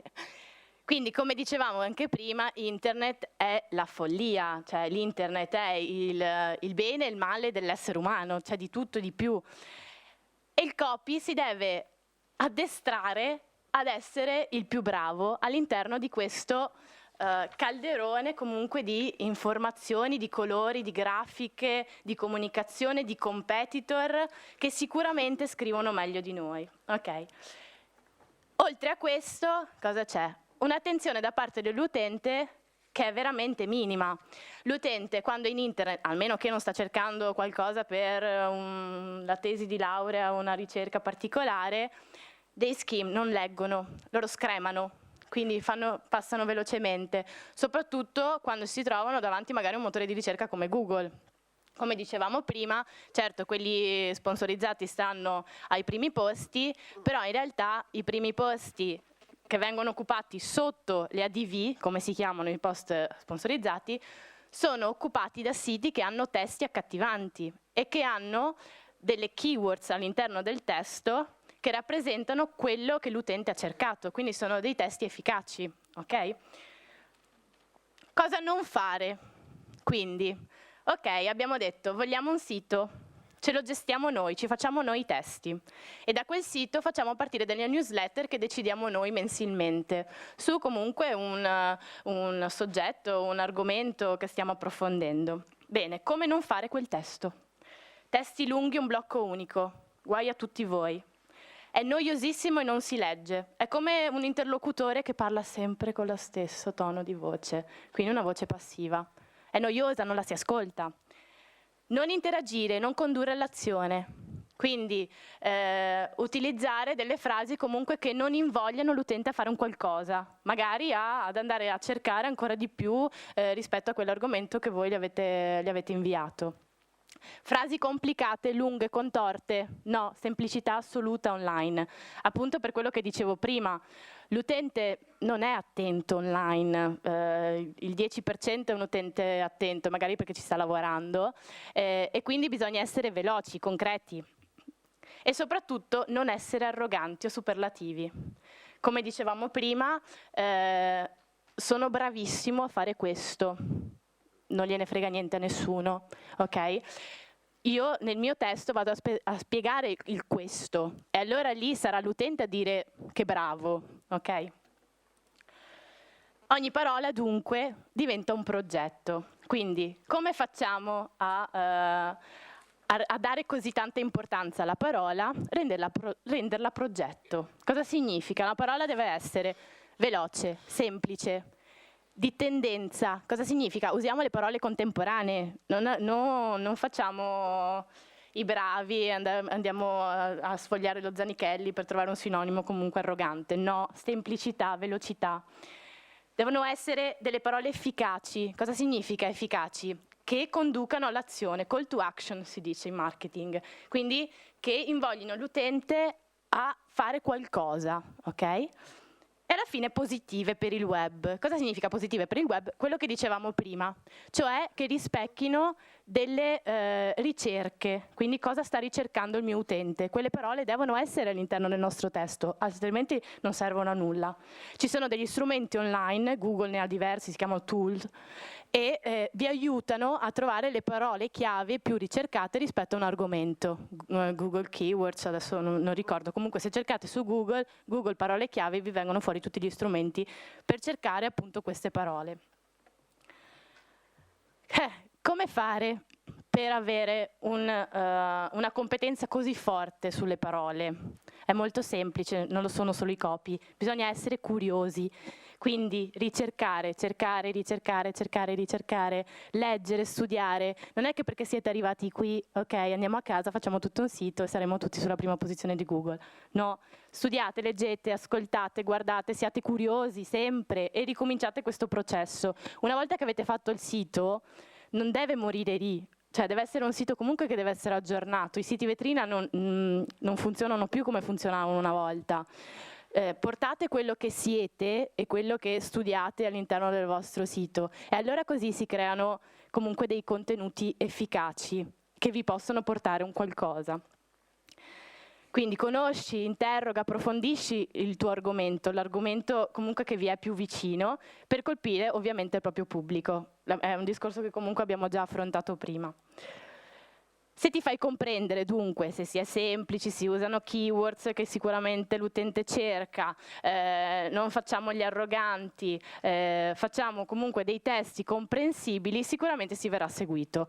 E venire seguiti significa creare fiducia. Ok, quindi come si crea fiducia? Come possiamo arrivare a tutto questo dunque? Scrivere testi belli da leggere e da vedere anche, utilizziamo i paragrafi. Di solito si dice che il miglior testo web sono 3 paragrafi. Okay. Scrivere frasi semplici, come dicevo prima, comprensibili, veloci. Scrivere utilizzando il grassetto. Tutta la ricerca che abbiamo fatto di parole chiave, utilizziamola anche all'interno del nostro testo, quindi evidenziamo quella parola chiave e anche i concetti più importanti dell'argomento. Così se un utente veramente ha poco tempo, si va a leggere i grassetti e capisce di cosa stiamo parlando e se è veramente incuriosito allora si legge tutto il testo. Invogliare, come ho detto prima, l'azione, anche la curiosità, quindi la percezione che dal vostro testo poi possono partire altre ricerche personali, scusatemi, quindi tutta la ricerca che avete fatto voi si deve racchiudere in un testo, ma dal vostro testo deve partire una volontà di far fare ricerca anche all'utente, per poi ovviamente atterrare magari nella vostra professionalità, in quello che siete voi. Insomma. Scrivere con scusatemi, scrivere dando valore alle parole, ai sinonimi, l'italiano, ok?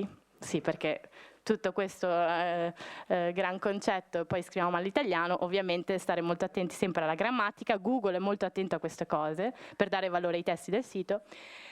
Scrivere con costanza significa aggiornare il proprio sito, la propria pagina Facebook, o comunque poi affronterà il discorso dei social il prossimo relatore.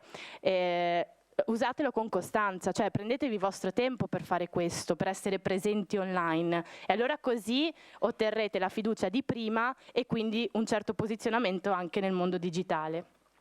E trovare quindi i giusti canali comunicativi per arrivare al proprio pubblico. Oggi ce ne sono stati descritti diversi, dal sito al social, all'aggregatore. Createveli anche di vostri, nel senso che potete mettervi in 10 e creare il vostro blog di psicologia, e potrebbe essere anche quello uno stimolo interessante per attirare il proprio pubblico. Faccio piccola reclama anch'io. Vabbè, insomma. Sono tutte iniziative utili. Canali di comunicazione alternativo ai soliti social, blog, siti vetrina. Allora, io sono fondatrice di una startup che si chiama Gashmeg, io parlo solo del logo. Gashmeg non parla di psicologia ora, però affronta diversi temi all'interno di tutto l'aggregatore, è diviso per giorni della settimana, ci sono diversi temi. Ci stiamo aprendo però a altre realtà, come potrà essere quello magari di psicologia, del social magazine che sta nascendo, per andare appunto nelle nicchie, come mi piace chiamarle a me, e portare lo stesso format di Gashmeg all'interno di queste nicchie. Gashmeg praticamente aggrega più penne, sono blogger, giornalisti, appassionati di scrittura, che hanno una propria rubrica all'interno dell'aggregatore e parlano costantemente delle proprie passioni. A me piace chiamarlo uno spazio positivo, perché parlando delle proprie passioni si tende sempre ad essere entusiasti di quello che si dice. A questo stiamo aprendo la possibilità alle aziende o comunque professionisti di avere una propria realtà all'interno del social magazine, gestita da noi, quindi seguito in tutto quello che è appunto la stesura di testi positivi e quant'altro per il digitale e per il proprio marketing. E ho finito la mia reclama. Vi ringrazio, mi è passata l'ansia da foglio bianco, siete un pubblico meraviglioso.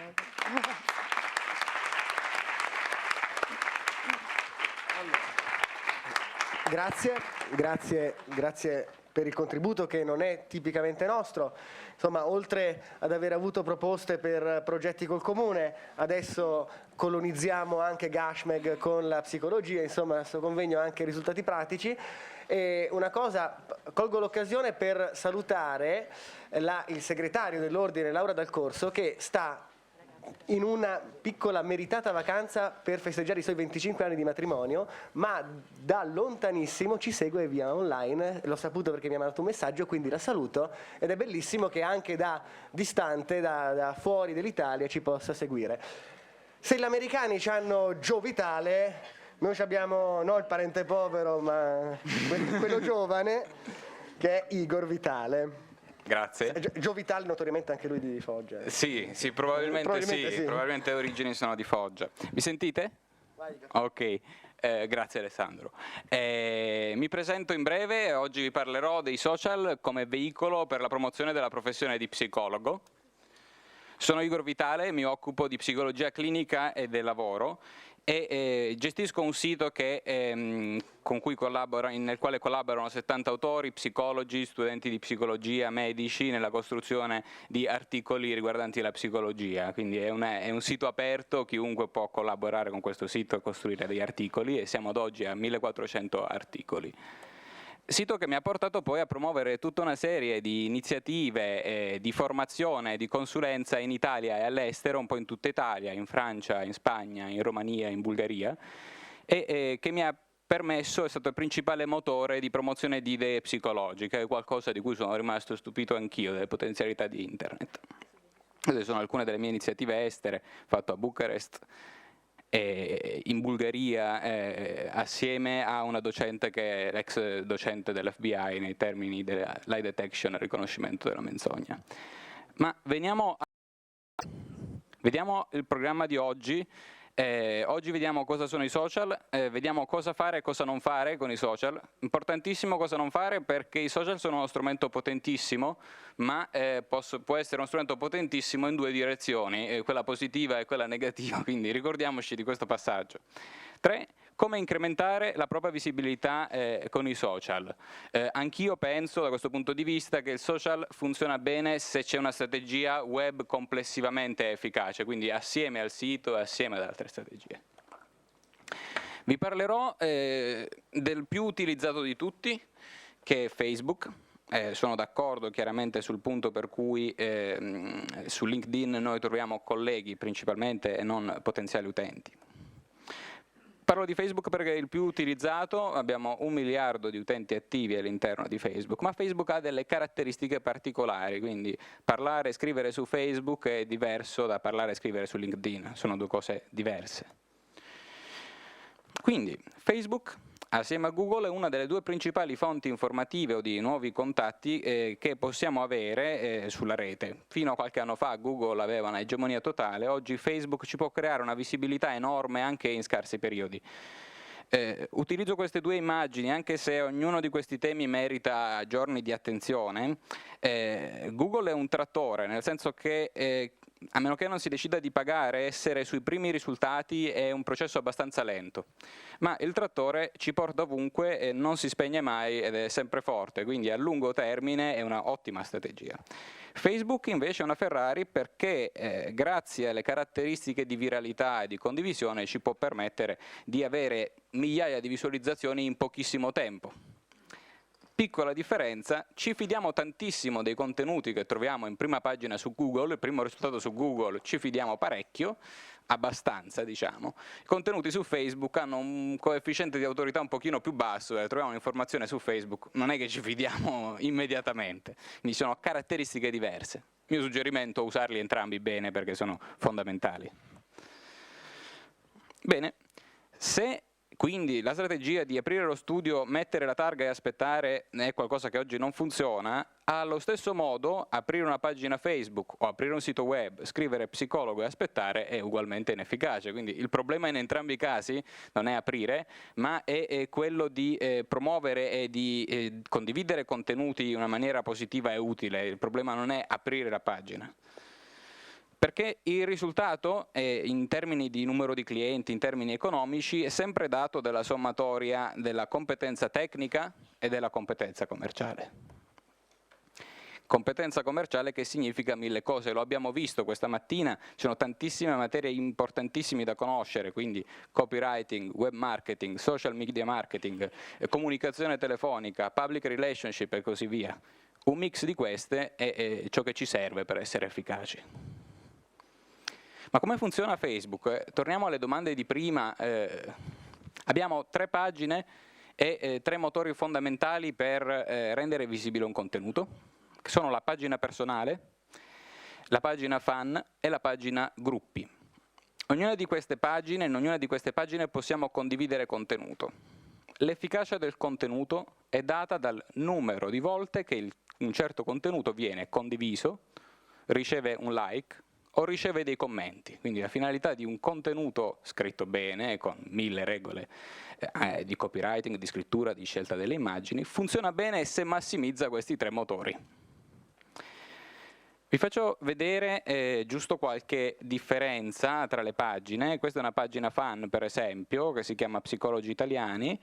Facebook dà tutta una serie di strumenti per capire se stiamo andando nella giusta direzione. Ok, li vedete nella barra a destra, vedete i nuovi mi piace, la copertura dei post, le prenotazioni e avete una serie di indicatori, cioè il numero di like che viene espresso all'interno della pagina. Questa è una pagina personale e qui spendo giusto 2 parole sull'utilizzo della pagina personale. È vero che in alcuni casi troviamo dei post poco professionali come le feste di compleanno, è anche vero che ho visto dei post ancora più preoccupanti, dopo ve ne mostrerò alcuni, secondo me realmente limitanti per tutta la categoria. La pagina gruppo parla invece di un tema specifico, ma è bello avere visibilità, è bello avere i mi piace su Facebook, è bello avere condivisioni, ma la vera utilità della visibilità su Facebook si misura nel mondo reale, cioè si misura nel numero di persone che decide, o di aziende, che decide di contattarci per una consulenza. Quindi io potrei avere 1000 mi piace e lavorarci benissimo, potrei averne 100.000 e lavorarci male o non avere assolutamente niente. Quindi in realtà la difficoltà è poi trasformare una visibilità in numero di clienti o di persone che ci contattano. Anche dal punto di vista web io posso avere 5.000 visite al giorno che mi producono migliaia di euro, oppure 5.000 visite al giorno che non mi producono neanche un euro. Quindi è questa conversione qui che poi va calcolata. Quindi, cosa fare e che cosa non fare? Vi farò vedere degli esempi reali di varie professioni, ma il succo è lo stesso.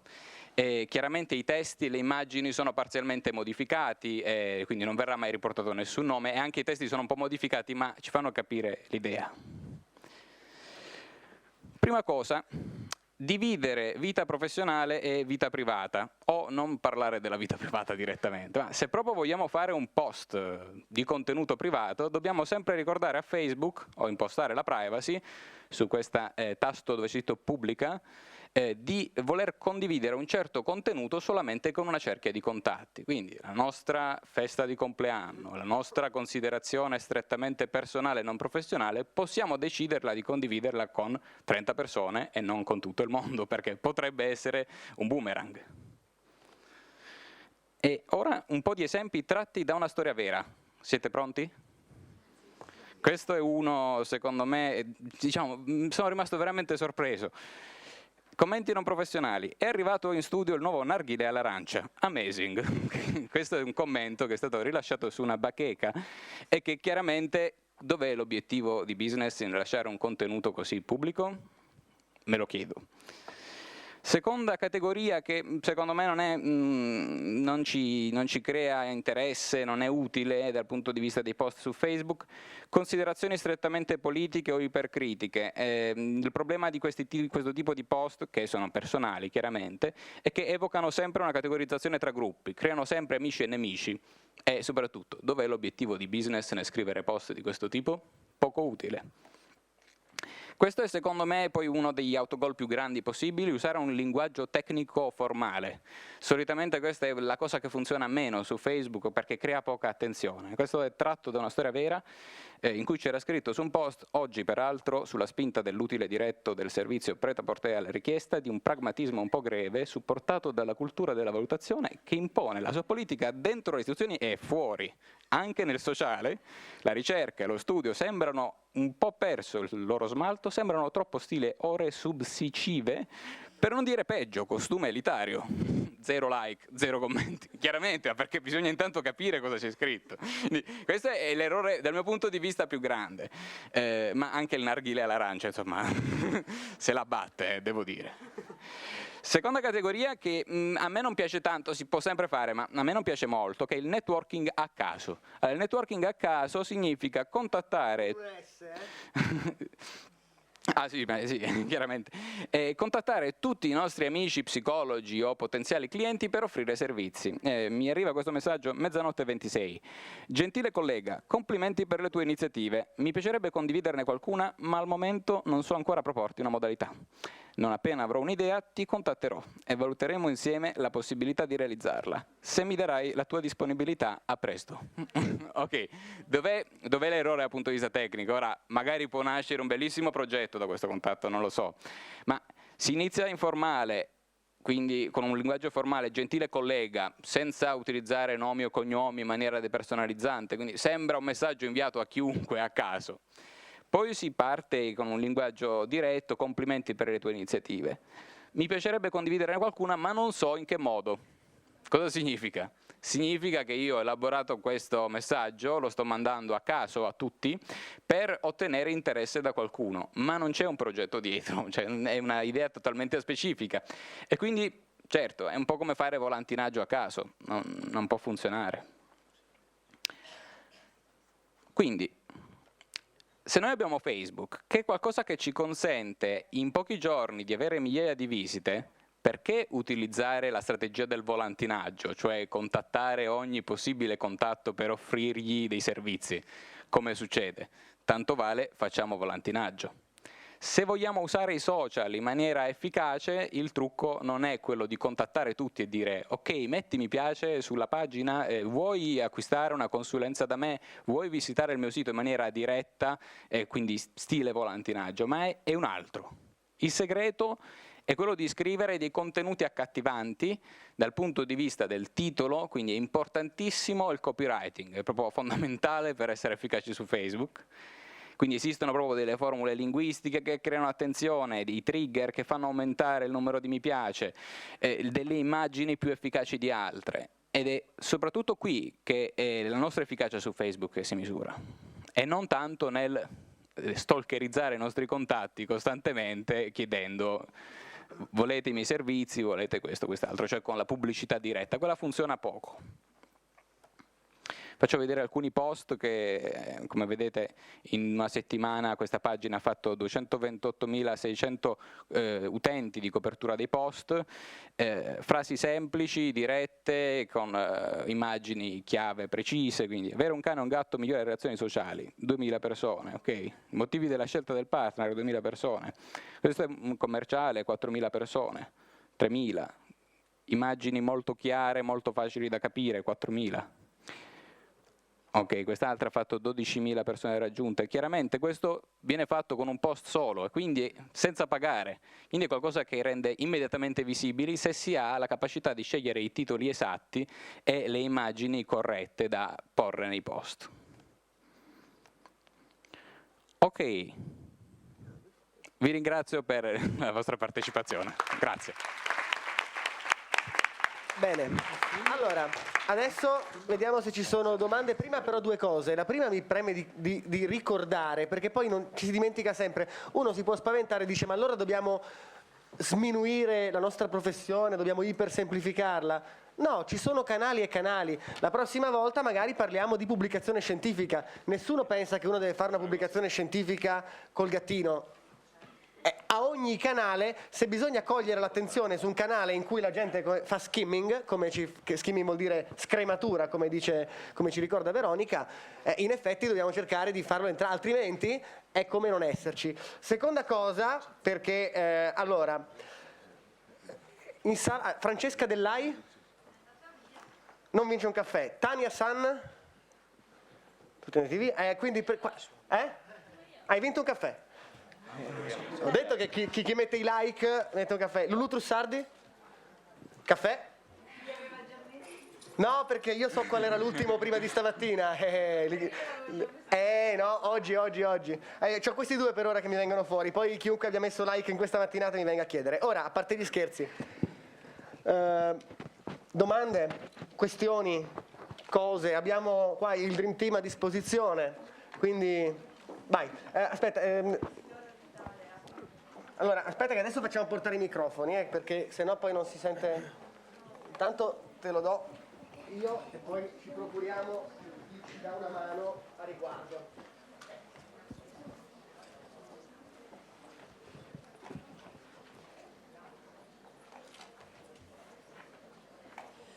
Quando il signor Vitale ha parlato un po' anche di ha parlato di Facebook. Sì. Lei si riferisce alla pagina, quella in cui ci si iscrive come azienda?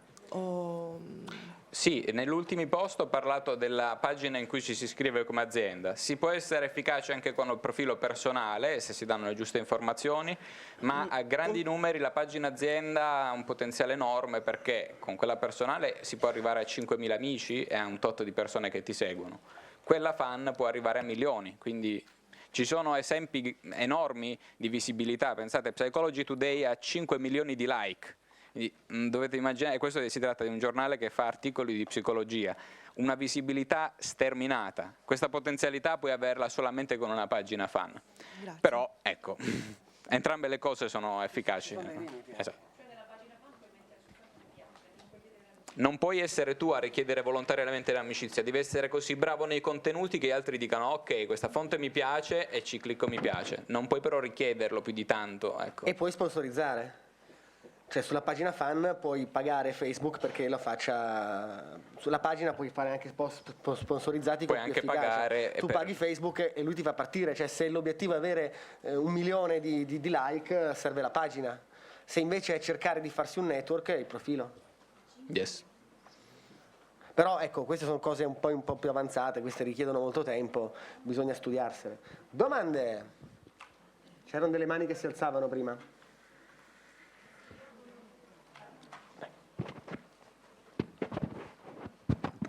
E sempre a riguardo appunto dei social, rispetto ai contenuti e alle immagini, le immagini diciamo possiamo ricavarle dalla rete oppure dobbiamo, cioè sono immagini che scegliamo noi, cioè come si scelgono, come si possono, sì, ecco questo.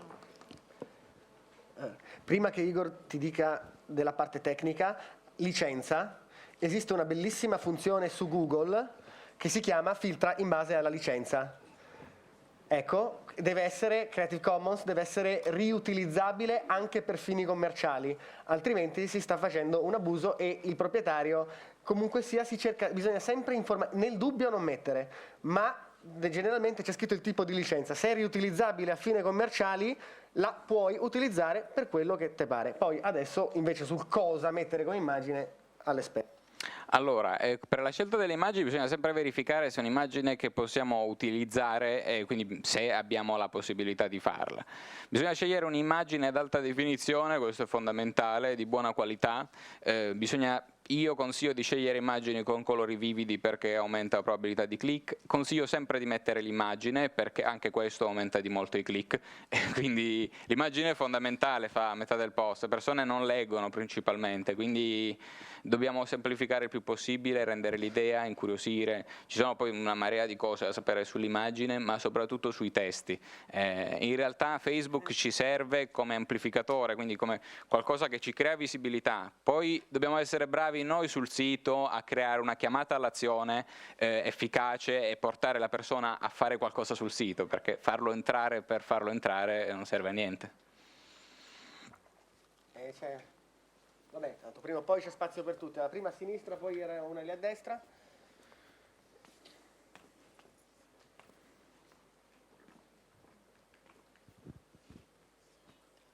Okay, grazie. Salve, sempre sulle immagini. Quando non sono utilizzabili per Facebook, cioè volendo scrivere un post, c'è qualche finezza per rendere il post più attraente non mettendo immagini? Non ho capito la domanda. La domanda Semplifico, è se sono non vedente, quindi faccio fatica a selezionare immagini. C'è qualche strumento che potrei utilizzare per rendere il testo che io scrivo più facilmente, per fare in modo che attragga di più l'attenzione non avendo l'immagine? Sì, esistono delle regole per scrivere i testi e solitamente ci sono 2 punti fondamentali da considerare. Anche un testo particolarmente efficace può aumentare parecchio i click. L'immagine fa una ottima parte, ma il titolo dell'articolo, che non deve essere troppo lungo, deve essere in qualche misura qualcosa che crei curiosità, che sfidi il soggetto, che inviti all'azione, che abbia un certo numero di parole, dicono meno di 16 parole, e un post che abbia delle regole di copywriting precise, ad esempio quella di utilizzare un tono conversazionale con l'utente, un tono diretto all'utente e non un tono indiretto / formale. Quindi tutte le regole di copywriting generali dello scrivere bene ci aiutano a scrivere un post efficace. Poi certo esiste anche l'immagine, però il mio focus principale, il mio dubbio principale quando lancio un post è sicuramente sul titolo e su quello che scrivo nel post deve essere facilmente comprensibile e con tutte le regole di copywriting, che poi uno riutilizza anche per la costruzione degli articoli, dei contenuti web, lo riutilizza in moltissimi modi, quindi quello è un investimento che secondo me una persona che lavora sul web deve fare. Solo una cosa, adesso Facebook, ma diverse start-up dalla Silicon Valley americana stanno lavorando su app o comunque delle funzionalità per proprio non vedenti, quindi per leggere i contenuti e descrivere le immagini anche che sono all'interno delle pagine e dei profili. Ci stanno lavorando, conosco bene una startup che sta lavorando proprio adesso in Silicon Valley, si chiama Lectios, e loro praticamente stanno sviluppando un'applicazione per leggere tutti i contenuti digitali. Quindi scaricando questa applicazione si possono leggere tutti i post nei propri social o nel blog o nel sito. Si stanno muovendo soprattutto per i non vedenti, anche da questo punto di vista. Lì c'era una domanda. Sì, no, è solo che da casa, vabbè, la rimando io per casa, è che lo streaming. Volevo chiedervi di spendere 2 parole sul concetto di specializzazione. 2 parole sul concetto di specializzazione. Ok, l'esempio migliore l'ha fatto Sasha prima. Non ti abituare ai complimenti. La specializzazione del medico è l'ortopedia. Però lui è andato da uno specialista dell'anca. Non esiste lo specialista dell'anca. Però è un ortopedico che fa anche, punto. Non è che fa anche altre cose, fa anche. Fa anca al plurale. E quindi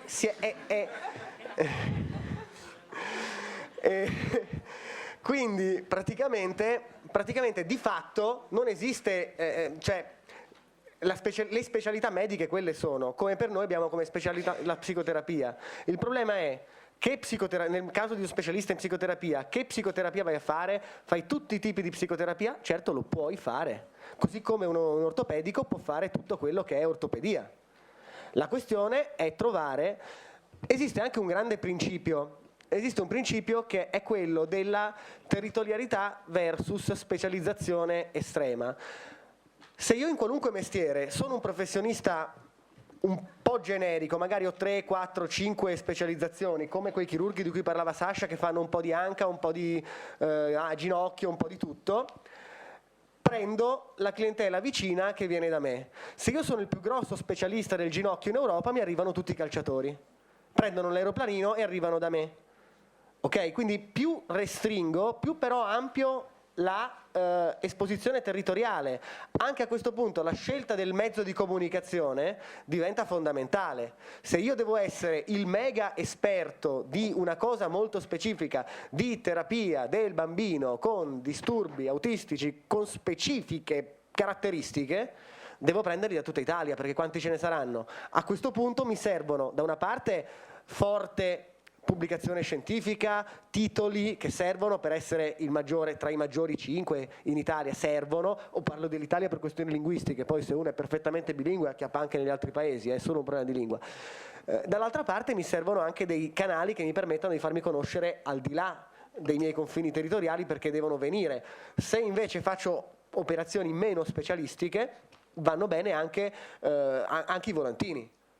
Okay? Se io sono un mega specialista di casi rari e cerco di promuovermi tramite volantini, però ecco, io distinguerei la parola specializzazione nel suo significato normativo dal tipo di specializzazione che in realtà ciascuno di noi può inventarsi. Io oggi non mi definirei nemmeno più uno psicologo del lavoro, vorrei essere definito psicologo del lavoro specialista in organizzazione dei processi aziendali, piuttosto che in gestione della salute e sicurezza, piuttosto che in monitoraggio dello stress lavoro correlato. Non ho neanche detto dello stress lavoro correlato, in monitoraggio, quindi quello che viene dopo la valutazione. Perché? Perché la valutazione la possono fare tutti e c'è sempre chi lo farà a meno costi.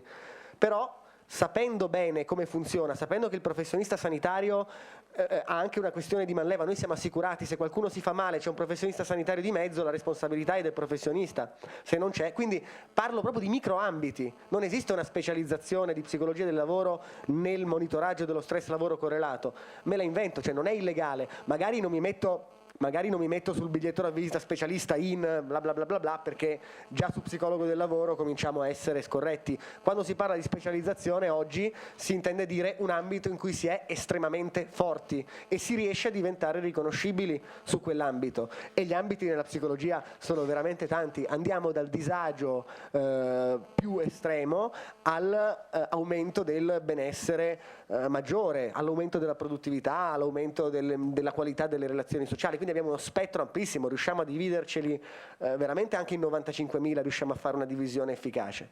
Qualcun altro che mi completa, mi aggiunge? No, dicevo di voi per dare forza alla risposta. No? Sì, sono qua.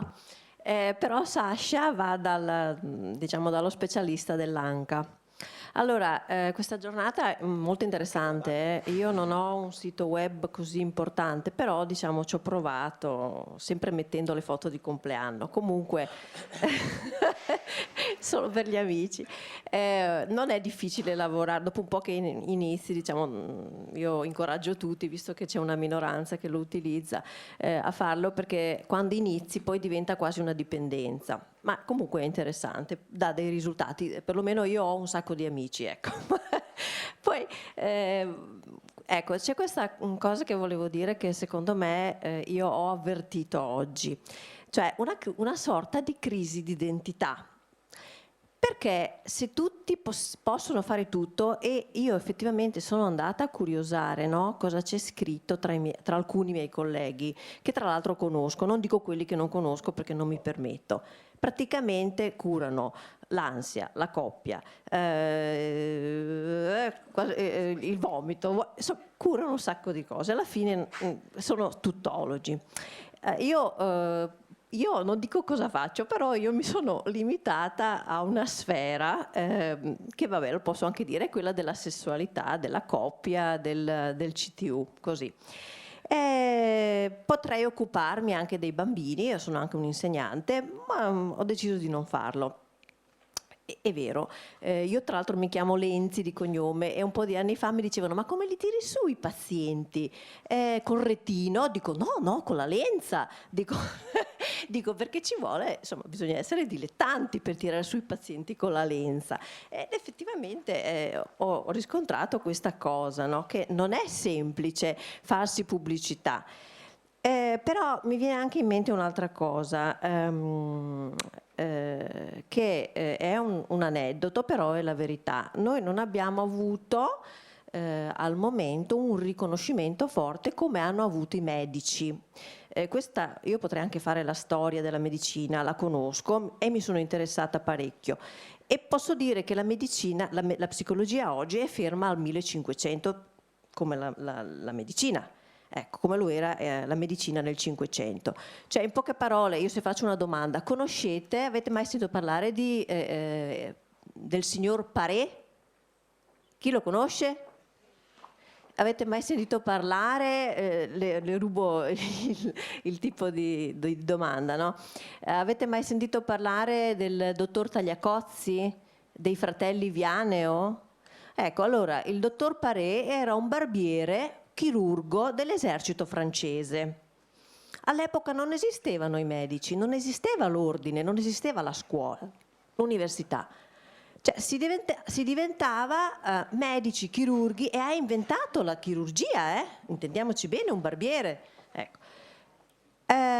I Vianeo erano degli artigiani che rifacevano i nasi con la tecnica attualissima di oggi, cioè la rinoplastica, inventata ancora dagli indiani, ancora prima. Tagliacozzi invece era un medico dell'Università di Bologna, l'unica cattedra di chirurgia che c'era, mi pare, in Italia all'epoca. A un certo punto hanno preso le tecniche degli artigiani e li hanno portati in cattedra. Chiuso il discorso dell'artigiano come chirurgo. Un tempo tutti potevano fare i medici. Allora il discorso che noi oggi facciamo è un discorso molto allargato della psicologia, e quindi io posso anche capire perché ci sia questa difficoltà per gli psicologi di fare anche un piccolo ambito fatto bene, perché siamo in tanti. C'è chi cura con le campane tibetane ma non è uno psicologo. c'è chi e la gente non fa distinzione fra psicologo e chi non lo è. Se no poi perdo E mi il filo. fermo. Se no poi perdo il filo. Allora, 3 cose. Primo, c'è anche una questione di tradizione, diciamo che sono tutti nomi eminenti, quelli che sono stati fatti, però ricordiamoci anche che la storia non è un'opinione e poi anche chi decide se lo ricorda. Diciamo che prima di questi nomi ci stavano Morgagni, Falloppio, che stavano al Teatro Anatomico all'Università di Padova. C'è una storia molto, molto più antica, noi non ce l'abbiamo. La psicologia oggi è ferma al 1500? La psicologia ieri, e non inteso come ieri il passato, ieri inteso come il 9 di aprile, è ferma al 1500, forse, non lo so, non ci entro in questa questione. Oggi no. Noi oggi parliamo esattamente di questi temi. Igor, mi hai fatto un... Grazie. Oh, okay. Grazie, sì, ma ringraziamo che è sempre bello. Oggi no, oggi si parla di marketing. Il problema è che non è mai stato fatto un discorso di questo tipo. La legge istitutiva ci permette di fare tutto, ok? Allora, per non voler fare tutto, bambini, adulti, adolescenti, sessualità, lavoro, dobbiamo avere una ragione. Questa ragione risiede nel mercato e anche nella opinione che la gente ha degli psicologi, politici compresi, perché poi quelli decidono quanti di noi entrano nel servizio sanitario, quindi è tutto legato.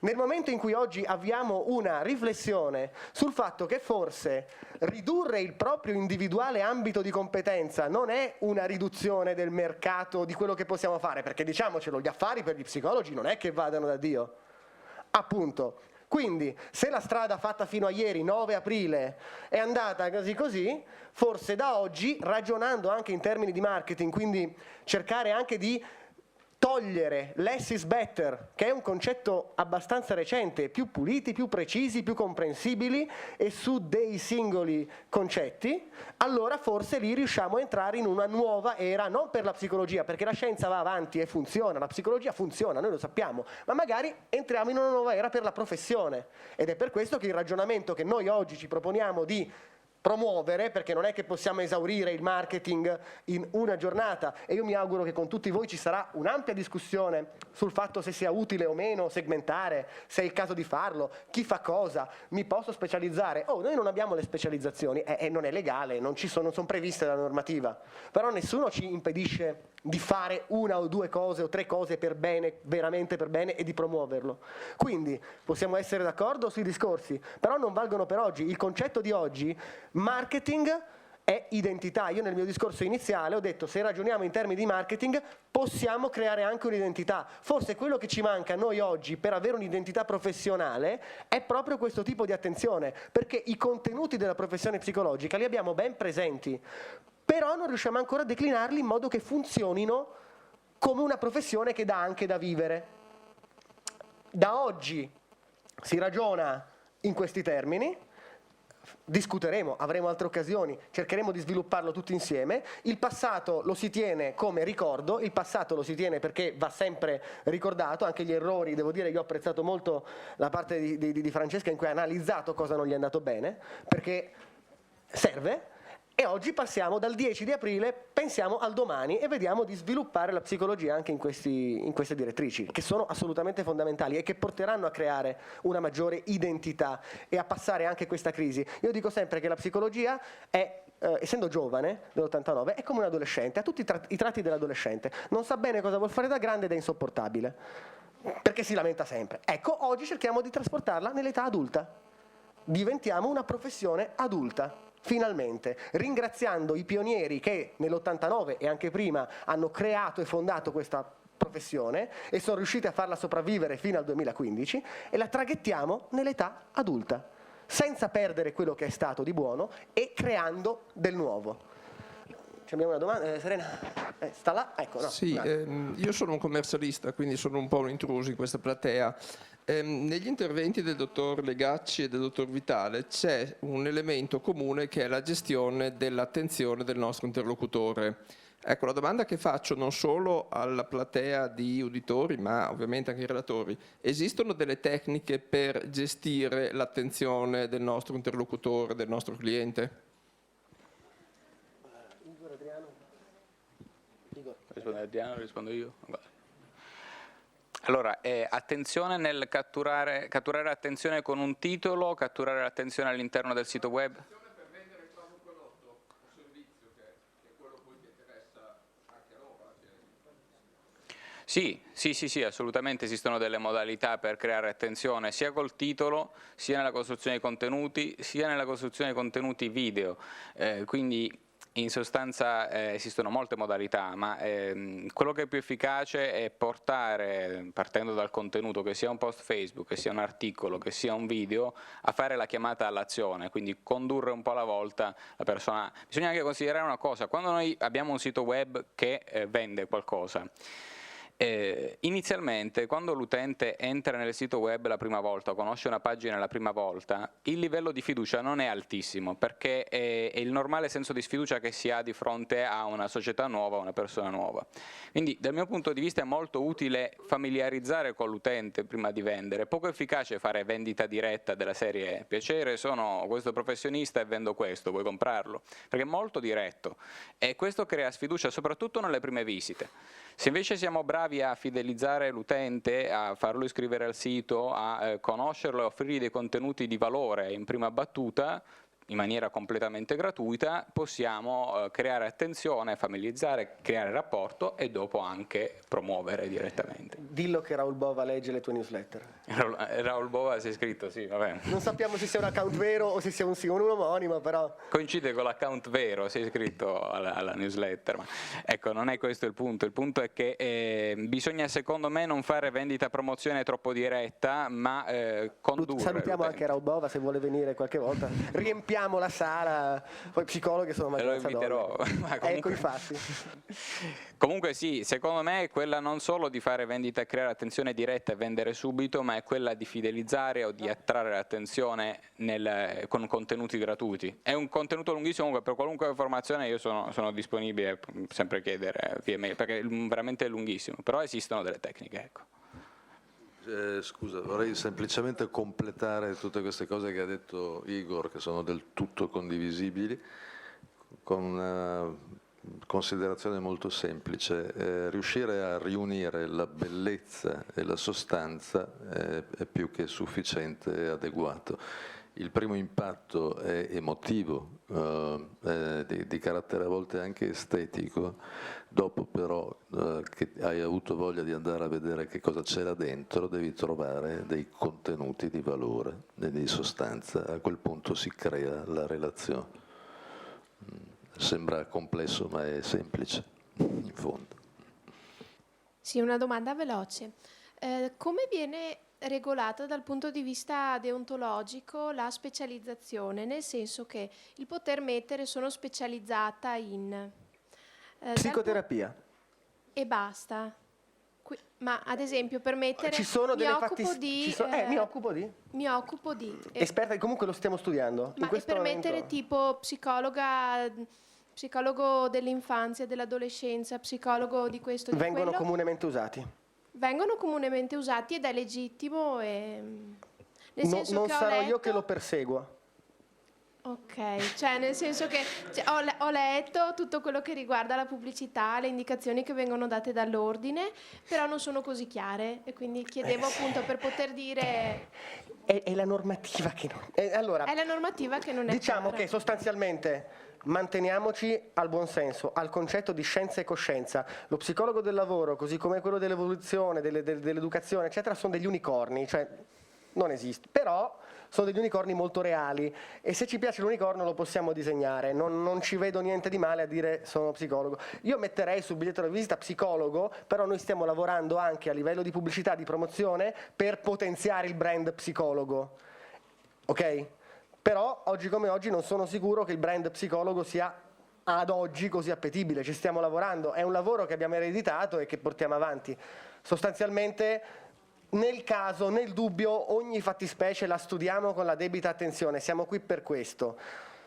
Sostanzialmente, ripeto l'invito, buonsenso, scienza e coscienza, deontologia e attenzione, nel caso chiamare, ma non sentite l'ordine come un cerbero che vi azzoppa perché gli altri corrono. Ecco, questo è un messaggio a metà tra il formale e l'informale, ma lo ripeterei in sede pubblica, siamo anche in streaming. Sostanzialmente diamoci da fare e se c'è un dubbio siamo qui per aiutare. Io vorrei arrivare, il mio sogno è avere un ordine senza procedimenti deontologici, perché qualunque dubbio arriva prima e non vengono poi segnalati. Questo poi prima non succederà mai, ma nel senso, perché comunque quantomeno da istruire c'è sempre, però l'idea è ridurre i procedimenti, la deontologia affrontarla a monte, risolvendo, derimendo all'inizio. Serena, qua, prima fila a destra. Guarda, ci sono fattispecie, allora questo è, attenzione, siamo sul marketing, mi mancano tutti gli elementi, ci sono delle fattispecie, dipende, per esempio alcune non sono neanche nostre, per esempio i tribunali hanno gli esperti ma li nomina il giudice e li definiscono loro, quindi è una questione questa di diciamo norma legale. Stiamo predisponendo una serie di seminari anche online con l'avvocato per gli iscritti, l'avvocato dell'ordine e le commissioni che se ne occupano. Se entriamo nella fattispecie di che cosa possiamo scrivere come titolo in ciascun campo non ne usciamo vivi, adesso che sono anche le 2 passate.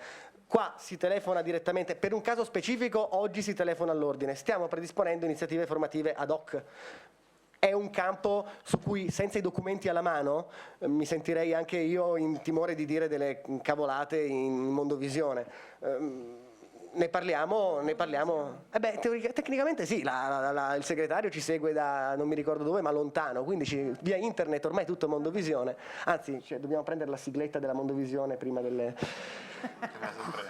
Fa sempre bello, però ecco, per ora se ne parla, facciamo delle cose ad hoc, il concetto della giornata è un po' diverso, tralasciamo solo quello che possiamo scrivere sul biglietto da visita, ma cominciamo a pensare alla nostra professione. Questi poi sono pezzi pratici, tecnici, legali che lavoriamo per risolvere e per dare consulenza, ma quello che viene a monte è la decisione di cosa fare della propria professione. Dietro, terza fila.